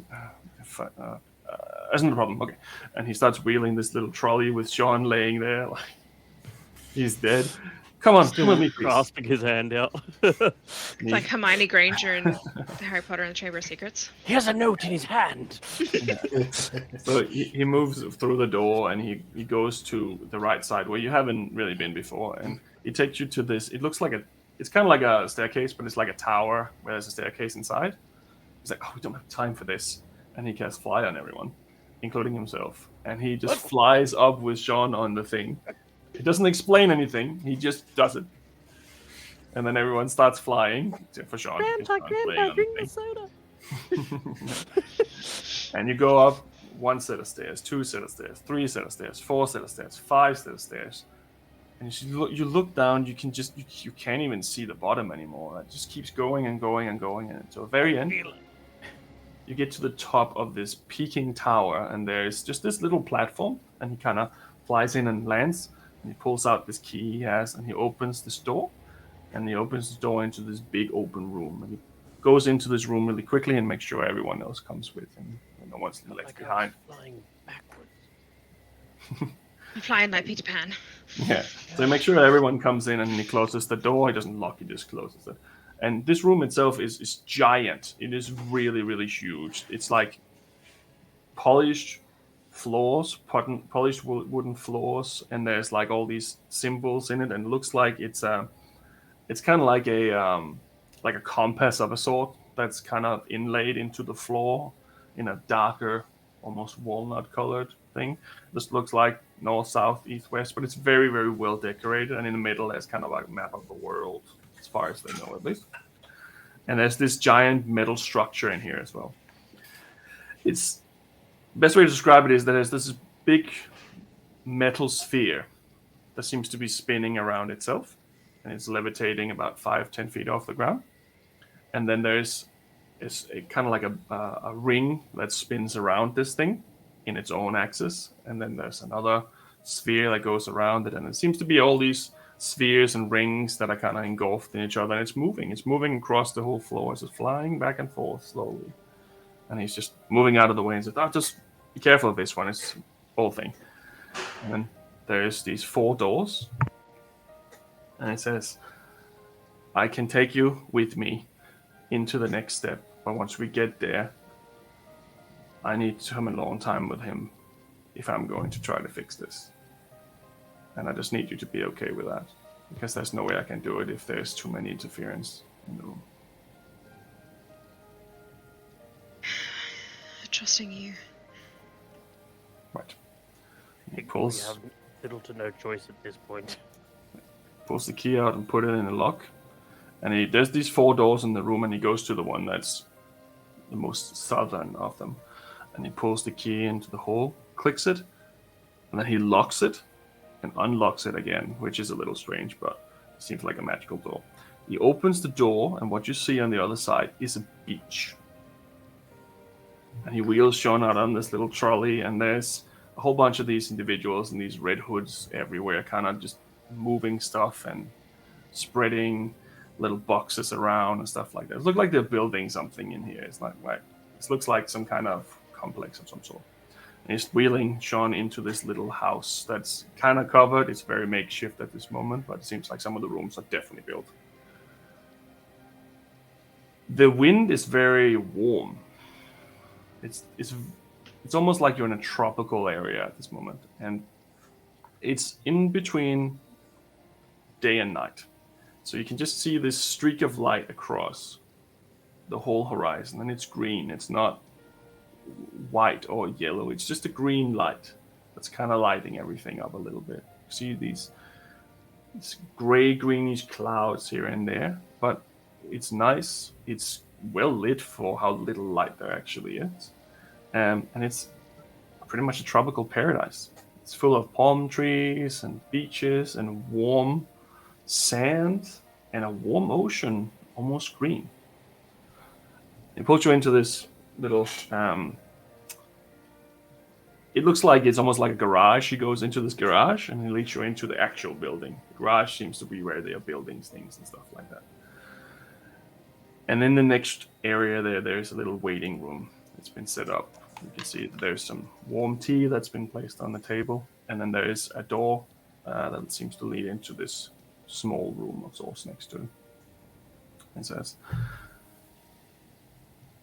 "This is as far as I can take you. Now it's up to me pretty much to do the hard work here." I can see a few, looks like nurses almost. They're wearing, like, it's the people who are wearing the red uniforms and stuff like that, but they're wearing white now above their red. And they're kind of walking around and nodding to you and acknowledging you. And they go into that little room there. I think I think it's time I give this a go before he starts coming out of this. Just wish me luck. If any of you have any additional magic to help me with this, please, if you can. Yeah, certainly. Sure. I cast guidance on him. You got a minute. Yeah, fair. I cast protection from evil and good. Okay. I'm assuming that John is not a willing creature at this point. No, not at the moment. So I will cast it on Delatunas. Okay, cool. Protection good to you. Yeah. That lasts for 10 minutes. Okay. All right. Okay. Go So so as it he, won't open it. As he turns to go, Celeste kind of goes up after him and just grabs him by like the side of his shirt, No, oh. and she just leans up towards him to whisper in his ear, "Better bring him back, or I swear to God you'll regret it." And she'll give him a bardic inspiration. Yes, I'll bring him back. I will. I'll do everything I can. Thank you. Okay. Right. He gathers himself. He opens the door. You see inside this room, it's bigger than you would expect it to be. From everything here seems strangely out of proportions. It seems like this isn't really a real place, or maybe some of these buildings definitely are magical, to the sense that this is weird. And he goes in and he puts John in on this little trolley, and he closes the door behind him. And that's all that the three of you see from here on. Sean, you're fully awake still. You have calmed emotion, and you are currently unable to move. But as you enter this room, there is a few other individuals in here in these white covering robes, and they lift you up and they gently place you on a hospital-like bed. Daltonis goes over to you and he kind of itches his head a little bit, and he's like, Sean, I know that this is not what you probably would have preferred, but considering the danger you're in, this is probably the best way for us to help you. So try to relax as much as possible, and I will try to give you something to sedate you. Oh, yeah.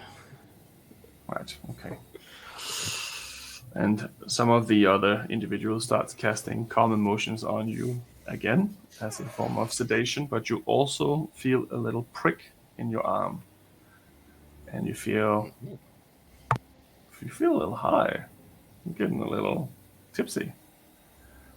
And as you're laying there kind of fading back and forth, down to it, he scratches his head again. He's like, oh, this fucking thing. And he pulls off his wig and he places it on the table next to him. You can see that he has some sort of tattoo on the back of his head, but it's blurry. You can't quite make it out because you're kind of losing consciousness, and you fade away into darkness for a moment. Is it possible at all for me to put all of my might into seeing the details of that tattoo before I pass out? Make a perception check.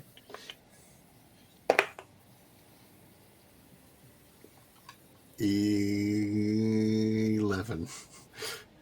No, not really. Not at this point, at least. You feel a little bit of someone touching you on your forehead and someone touching you where your temples are. Feels like someone's drawing on you or something like that. And then after a little bit, you wake up a little again, and you can see these people moving around. And I need you to make a death saving throw. Alrighty. Part of me kind of wants to do an You're making him do it this everyone time? can see it at the same time. No, I'll do it on the dice. I'm gonna. Natural one. Here we come. Okay. It's a complicated procedure. I don't know if you guys can see this, but we'll see what happens. Can't quite see what that is. It looks like a 14. 14. All right, that's good. That's good. So you come to a little bit, and you can see all these machines have been attached to your head, and it's not uncomfortable, but You can feel warmth, like something's being cut or something like that. But it doesn't feel uncomfortable because you're under both sedated and you also have the spell on you. So you can feel something's going on there. And now you can definitely make out the tattoo on his back of his head. And you realize a few things. Actually, make a perception check again. Much better. 24. That will do. You notice a few things. In your unfortunate state, there's not much you can do. However, each of the individuals who are currently operating on you all look like Delatunis. Without the hair, younger versions of Delatunis, some of them similar. They all have taken their face masks off while they're working on you, so you can definitely see that these individuals are copies of him. And the tattoo you do notice now looks like a spider web. But it's a Dreamweaver. And in the middle of this Dreamweaver, there is a woman with long black hair, holding on to the edges with her hands and her feet resting on the bottom. Gives you instant flashback to the last time you talked to Lily. You fade away again. And I need you to make another death saving throw. Here we go. And that one's single not so good. digit. Okay. That's a 4. Okay. You wake up again with Dalatunis sitting on top of your chest, pounding it, giving you CPR. Come on, Sean. Hold on there. We're not done yet. We're not done yet. And I'll give him, guess you gave him a D8. Yeah, that's you're probably doing. He managed to stabilize you. And you fade away again. You wake up and you see something outside the windows getting moved around, something big. Can't quite make it out, and it's weird. Like, there's a lot of big containers and stuff being pushed around, and it's like this is a lot of noise and stuff. And I need you to make one last one as well. Here it goes. Oh, that looks good. I can't see That's it. a 14 again. That's pretty good. Yeah. You manage to stabilize. And you come to. You're not quite sure what just happened, but it's like your mind has been set free. It's like there's nothing else hindering you from your thought process. You can feel it's a little damp from blood, but your wound has been sewn up. And you're breathing. You're alive. You're still under the influence of the calm emotion spell. But for now, it seems like you've been saved. Delatunis, he helps you up. And you fail one, so you have 2 points of exhaustion currently. And he leads you over to the window. And he says, "Sorry for all this deception, Sean. It was the only way we could all get what we want without you stressing out and ruining the operation. I'm not trying to hurt you. I'm trying to help you. It is, however, a little bit more gray than that.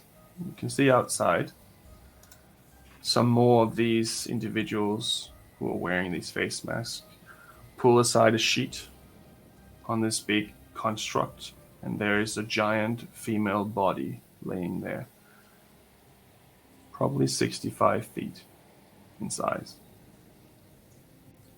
She is beautiful, long black hair, with lilies spread out through her hair. And you can see something getting placed inside her head. And you can see one of these other individuals kneel down. And this creature comes out of his mouth. And it looks similar to what you would expect Lily to look like if she was in shadow form. And they also place that inside her head. And as the two combine, she opens her eyes. She sits slowly up, and she looks straight at you, Sean.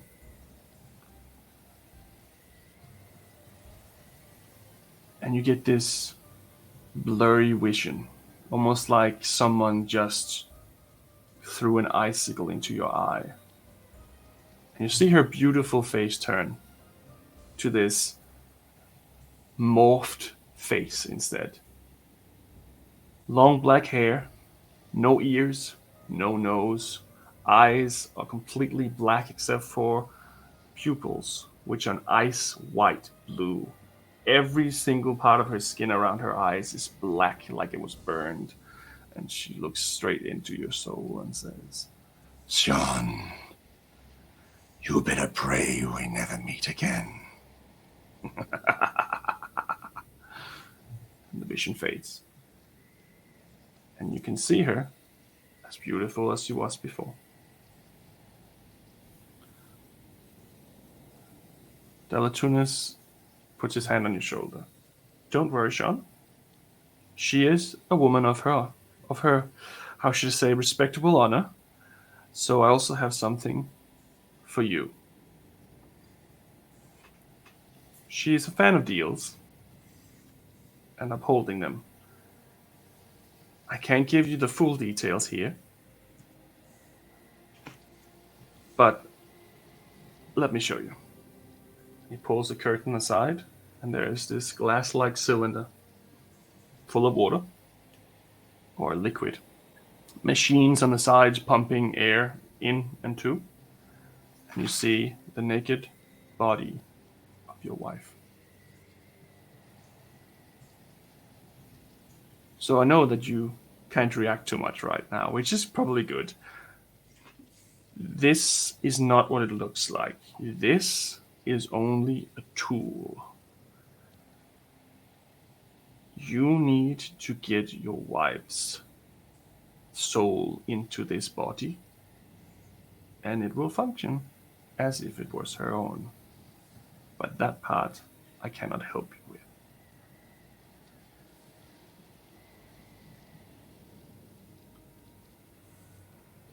This container is going to last for 5 years. If it is not done before then, I'm sorry, then it's not going to work. You can keep it here. I'm sure there is somewhere you can keep it safe after we depart. But for now, I need you to trust me when I say that this is a once-in-a-lifetime opportunity.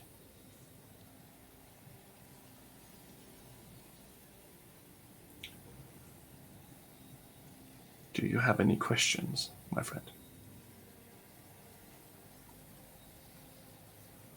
She will kill us all. No, I made a deal myself. Don't worry, we are perfectly safe. It's a long story. Let's just say that we're going on a journey. We won't be bothering you, any of you again.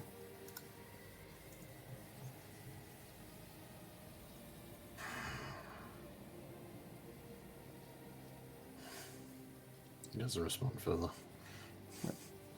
Puts the sheet back on the cylinder and has a little, it's like a little bench with wheels underneath it, and as he touches it, it seems like it's almost weightless as he moves it. He says, please, you're perfectly capable of pushing this now. Rest up, you are weakened. As soon as you leave that door, you will never see me again. But you and your friends can go home. You can be safe. Kronos will return to normal. I had to arrest Mana, of course. She knew too much.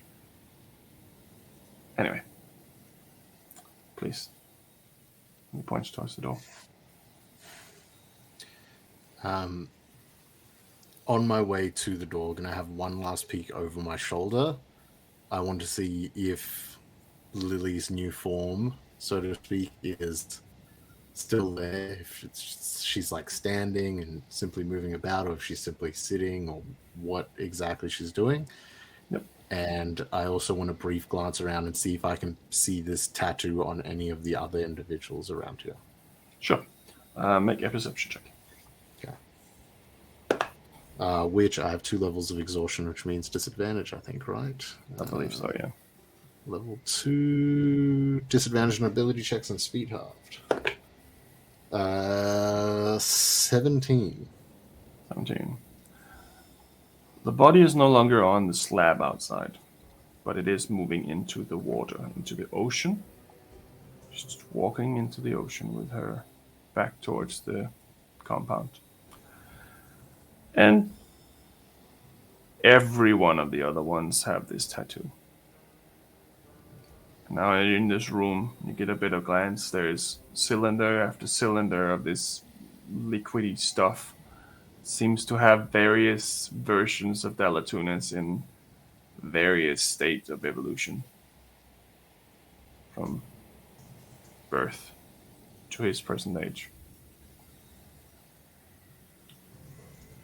And Sean, I'm sorry about this, but I do think that I kind of helped you.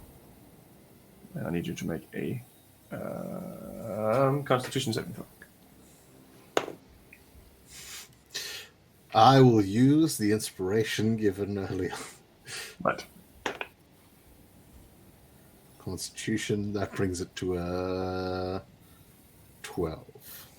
No. You are now stunned again. And he, with his help of his minions, places you next to the cylinder with this body of your wife. And there's room enough for you to lay there. He pushes the trolley out. And you see them coming out. This cylinder and Sean laying there with a scar, but in healthy condition. He's breathing. Delatuna says, I think this was a massive success. He is okay, but I think you need to take him back now so he can rest. It's all good. The stunning will wear off after a few hours. I'll cure you. No, I cured you, yes, that's correct. Yeah. Here you go. I need some rest. Thank you for... Oh, did he come out to us? Yeah. Yeah. He pushed him out in the waiting room to you guys and said, here he is, take him, and this is also a gift for him. Take him and make him rest up. He is very weak. Before he comes out, can I cast Locate Object What are you casting Locate Object done? on the Dreamweaver? No, there's no ping.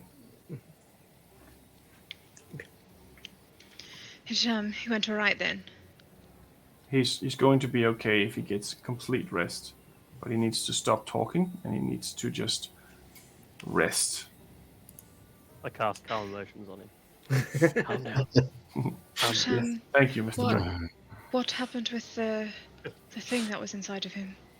We destroyed it. How? Oh, we just kind of mushed it. It's just a creature. It's not like... I mean, there might be something else in there, but it's not like... It's not like it's impossible. It's not like magical weapons. It's not like that. Like, you can definitely just squash something like that. No problem at all. But Drac is having it gonna in here is a different like thing. that. Because Yeah. he knows that this thing is powerful, and just the thinking of squashing it is just like, no. Okay. So I got a 12. May I also Nope. do an insight? Sure. I don't know which dice I want to use. I don't know that I have a great Don't insight. use this one. This one's going to dice jail. 26 for me. And what'd you get, Celeste? 17. He seems truthful. 26? Yeah. Because he's very charismatic. Yeah. I also rolled extremely well. What about the other entity? Which other entity? Well, there were two of them. There was the. Well, as you said, it needed to be executed in two parts. There was the contingency plan, and then the entity itself. Oh, I see what you mean. No, so I managed to actually figure it out. There's only one entity physically and one entity mentally. The mental entity was inside that. So if you had removed that part, that was gone. No problem. But the problem was removing it while he was not wanting to it. And also finding this knowledge was very expensive. I can imagine. As you may know, we did some research into what this was beforehand. Good. And yes, it seems as though it was a rather powerful being, having been destroyed before. You can imagine my concern that simply squashing the thing it resided in wouldn't do the job. I mean, I If don't it- know if I don't think it means that this individual is gone forever. It just means that it's gone from his head and gone for this thing. So Well, perhaps one day can seek out to destroy it once and for all. Not what it put us through. well, that is a choice that you can always make if you want to. I don't think that's my path in life, but yeah. I just think for now we should enjoy the fact that John has one less thing going on in his head. Correct. And he will heal up very nicely with the help of everyone here. But please give him rest and let him have some time to recover. And what do we do with this big thing? Yeah, why do you have a naked woman? You Wait. can't see that. There's something over it. This is for Sean, and I'm sure that he will show you once he's ready.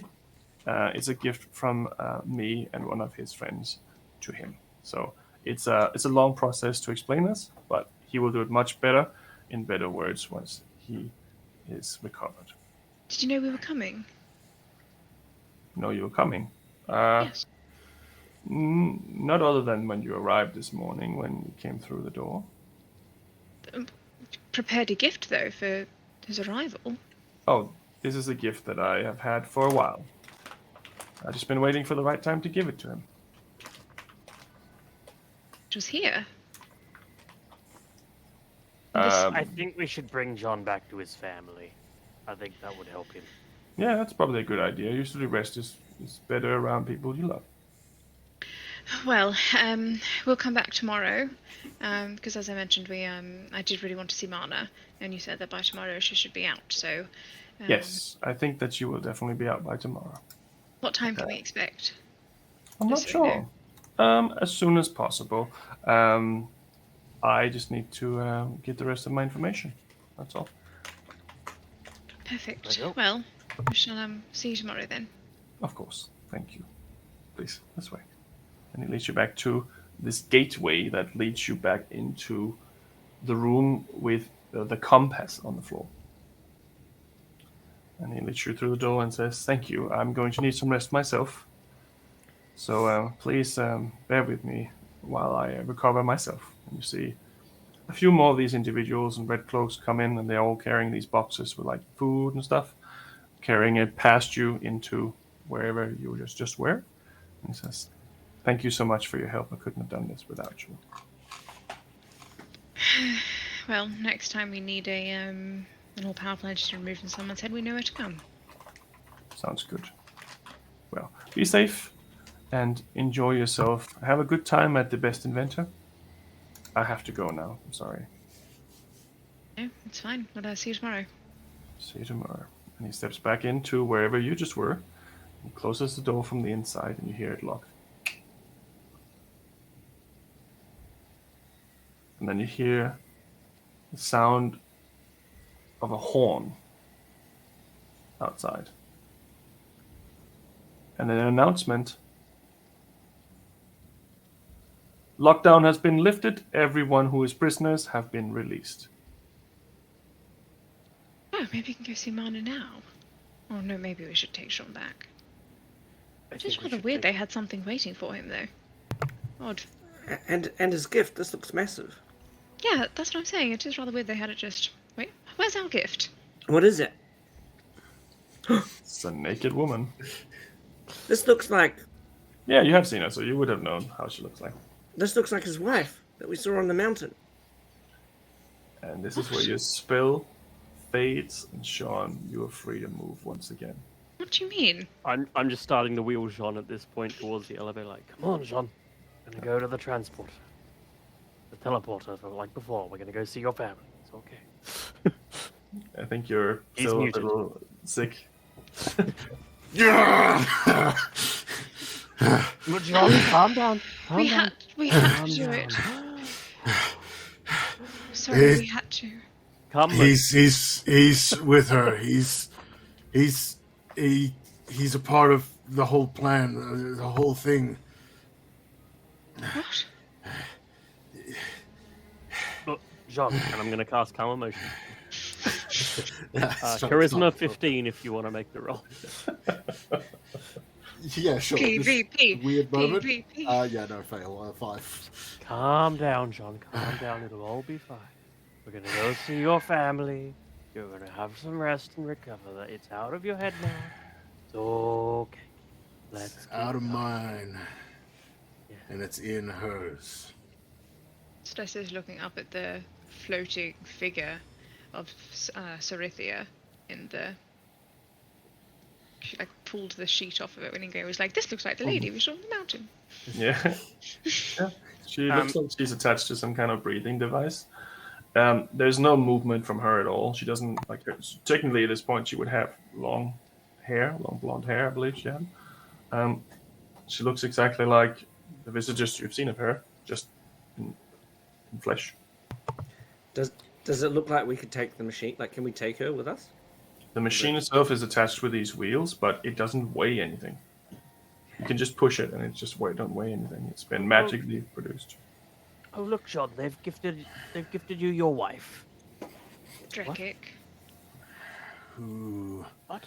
made that deal with me, Drakic?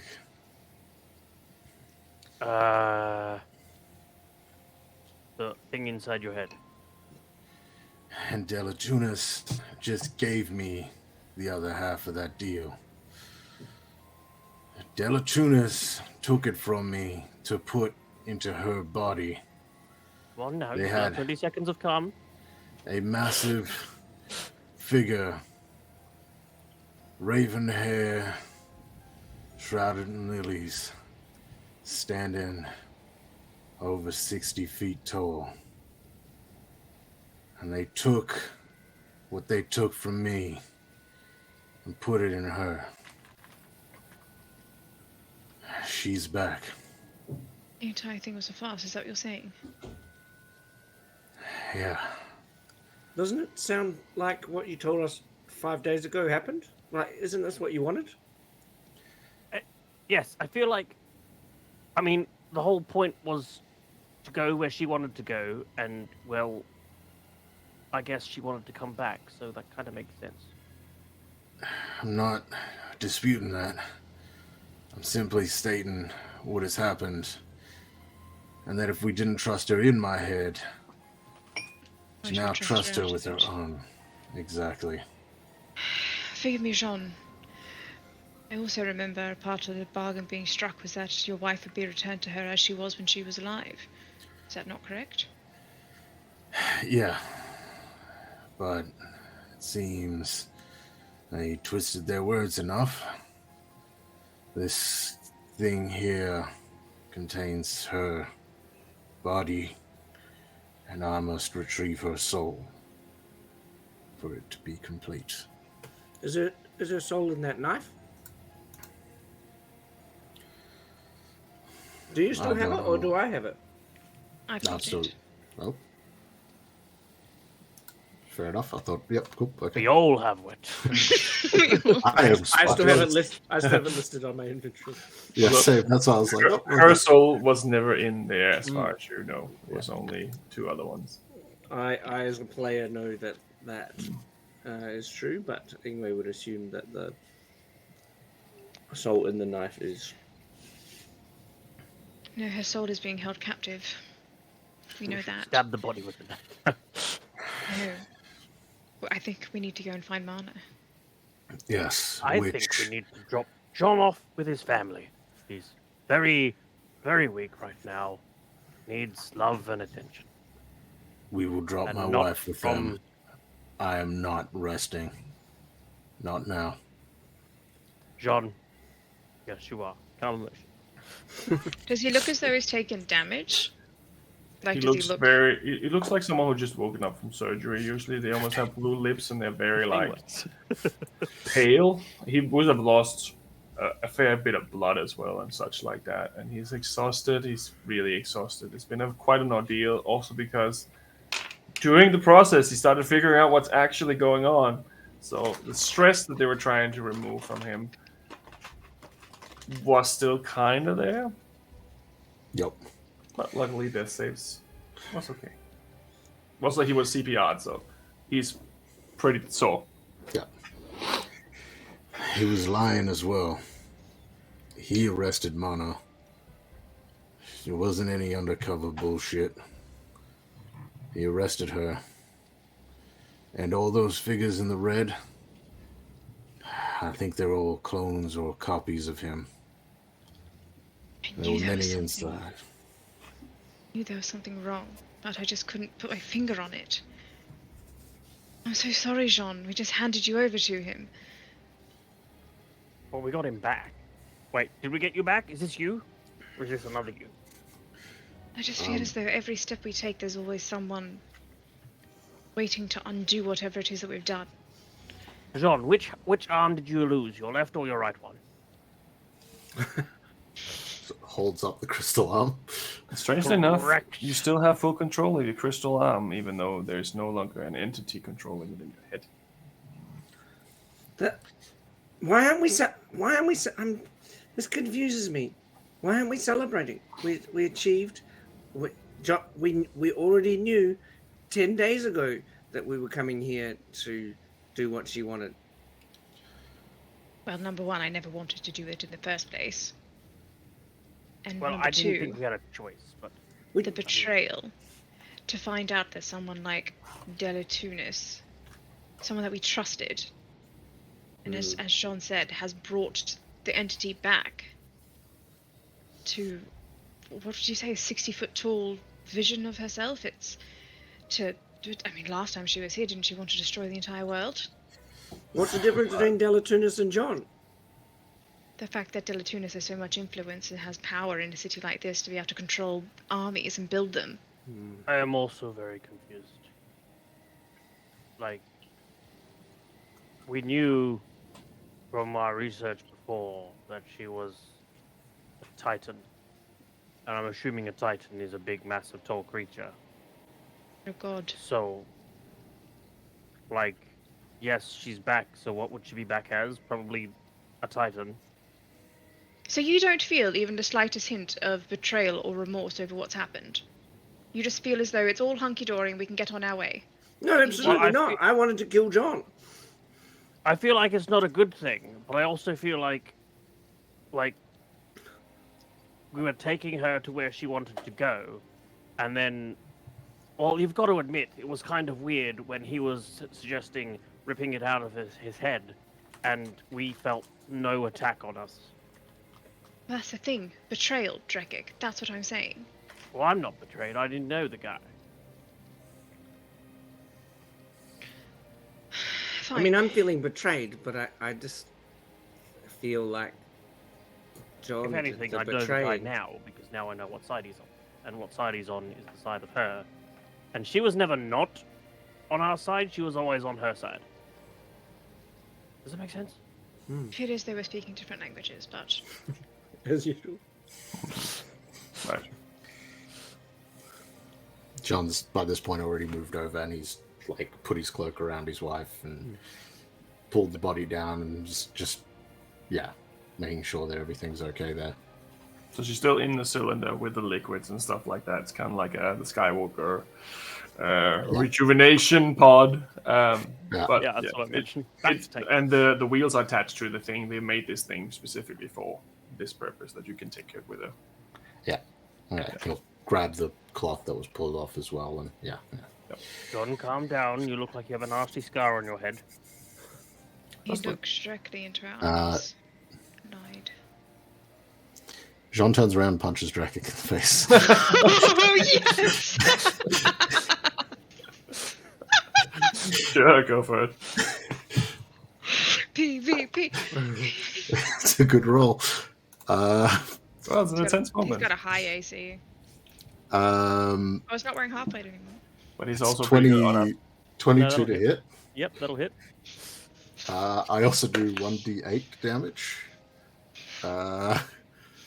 That is low roll for bludgeoning damage. 4 bludgeoning damage. What's that for, John?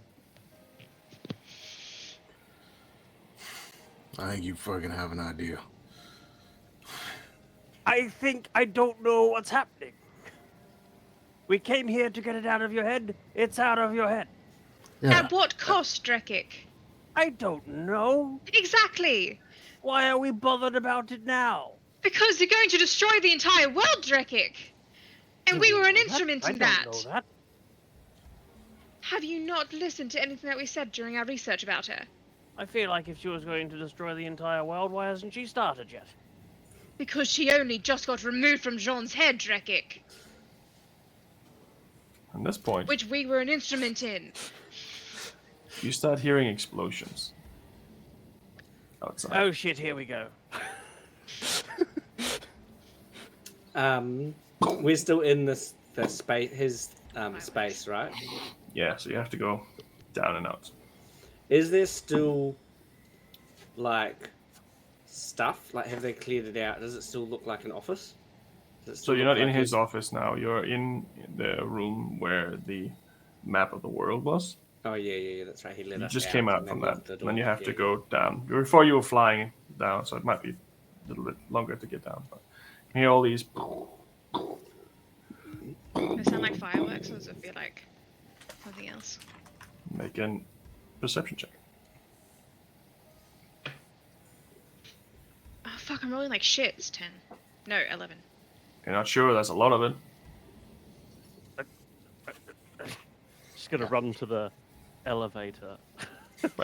Right. Well, I'll tell you run to the elevator and you can definitely get down. I'm gonna look out a window. It is fireworks going off everywhere across the city. It looks like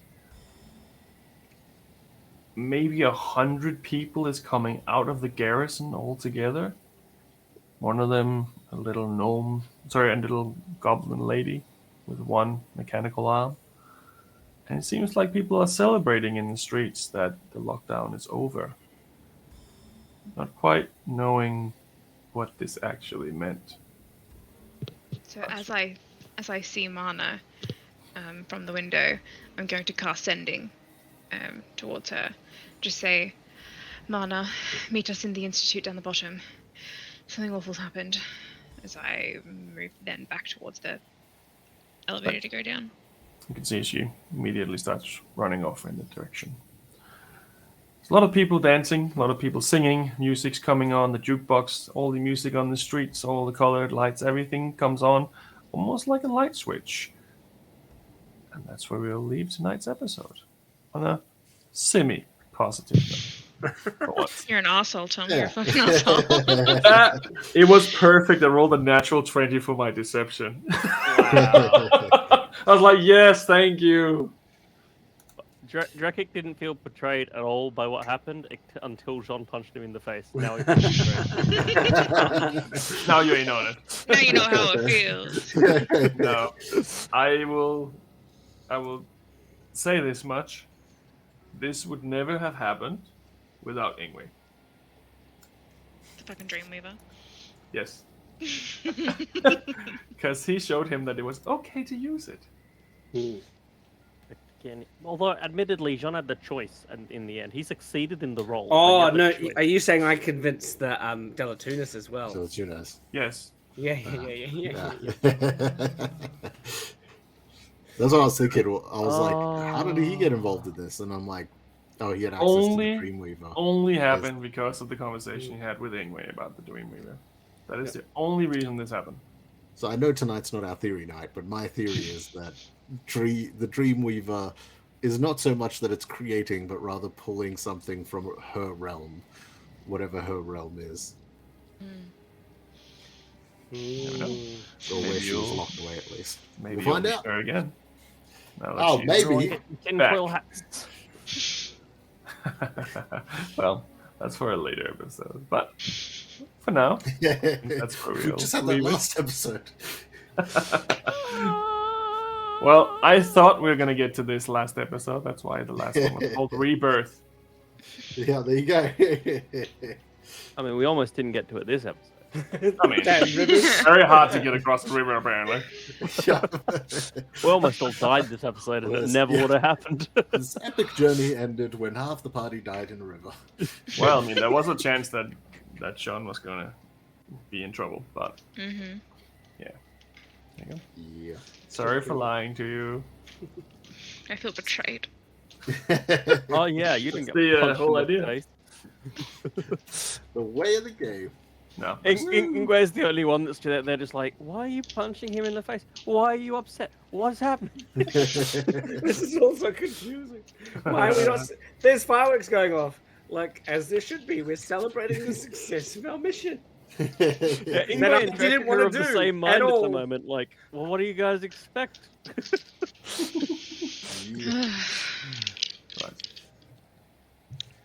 Well, Roller coaster.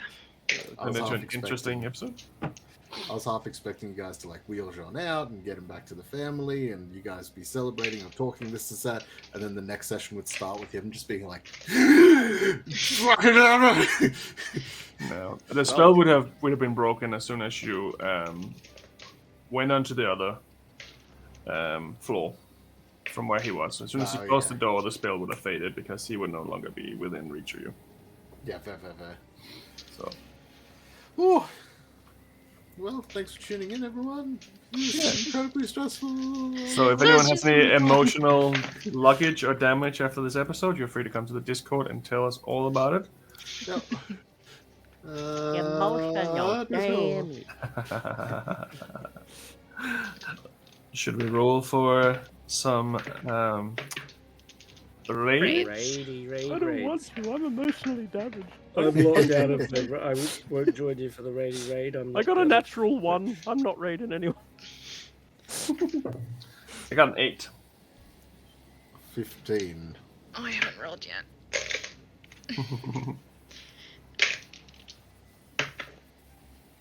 Natural 20. Good. Nice. Fine. That's cool. Where was that earlier? Yeah. Fuck. It's always for initiatives that I get my natural 20s. Oh, I know that's really fucking annoying. All right, so I'm guessing that you get to pick today then. Okay. So the options are we have Eldritch Scribe doing their Kingslayer campaign, episode 33. There is what I believe looks to be a New Zealand group called Friendly Here, who are doing Zirconia's Side Tales. Then there is... nope, that's a rerun. And there is the Four Leaf Clovers, episode 21, the real agenda. Agenda? There you go. How do you spell agenda? That's how you spell agenda. I don't think that's They- R in AGENDA. agenda. It was the R that was throwing me off. That's why I was like, okay. By Vamp the Lost Soul, and they seem to be doing like a, I think VTuber type game. But Oh, yeah, yeah. yeah. Let's go with Vamp the Lost Soul for the agenda. Yep. I thought we were going for color, like is it magenta and magenta? Maybe we can ask them in chat how Yeah, to pronounce so- the name What are of you the... doing? What is this? Well, fair enough. Raid Vamp the Lost Soul. There we go. That should. Monsters and Raidham in good. chat. Join us next Yeah. week for the next episode where Jean and Drake get into a fist fight. Probably. Well, you'll find a new player because I will not survive the stress of the week thinking about waiting for next week. So We all die of heart palpitations. yeah. Everyone thought Lily was going to kill Jean. Drakic's now on the case. It's okay. No, we don't need to kill John anymore. Yeah. Do I'm- you? You're I mean, confused. We don't need to kill them anymore. Maybe. Don't need to. Just to be Want safe. to is a different case. However, Sean is still cursed. Yeah, I was going to say that part's right. I straight up had ideas for. I was like, oh, I wonder what happens if I pass away on this operating table right now. I'm just going to come back zombified or something. It would have been very complicated, let's just say it like that. Yep. We should change our party name to like the Thrice Cursed Party or something. We should change our party name to Man with Too Many Heads and the Betrayals. Voices of Sean. Yep. Right. Monsters and we're good to Raidham in chat. What's his right hand? See you next week.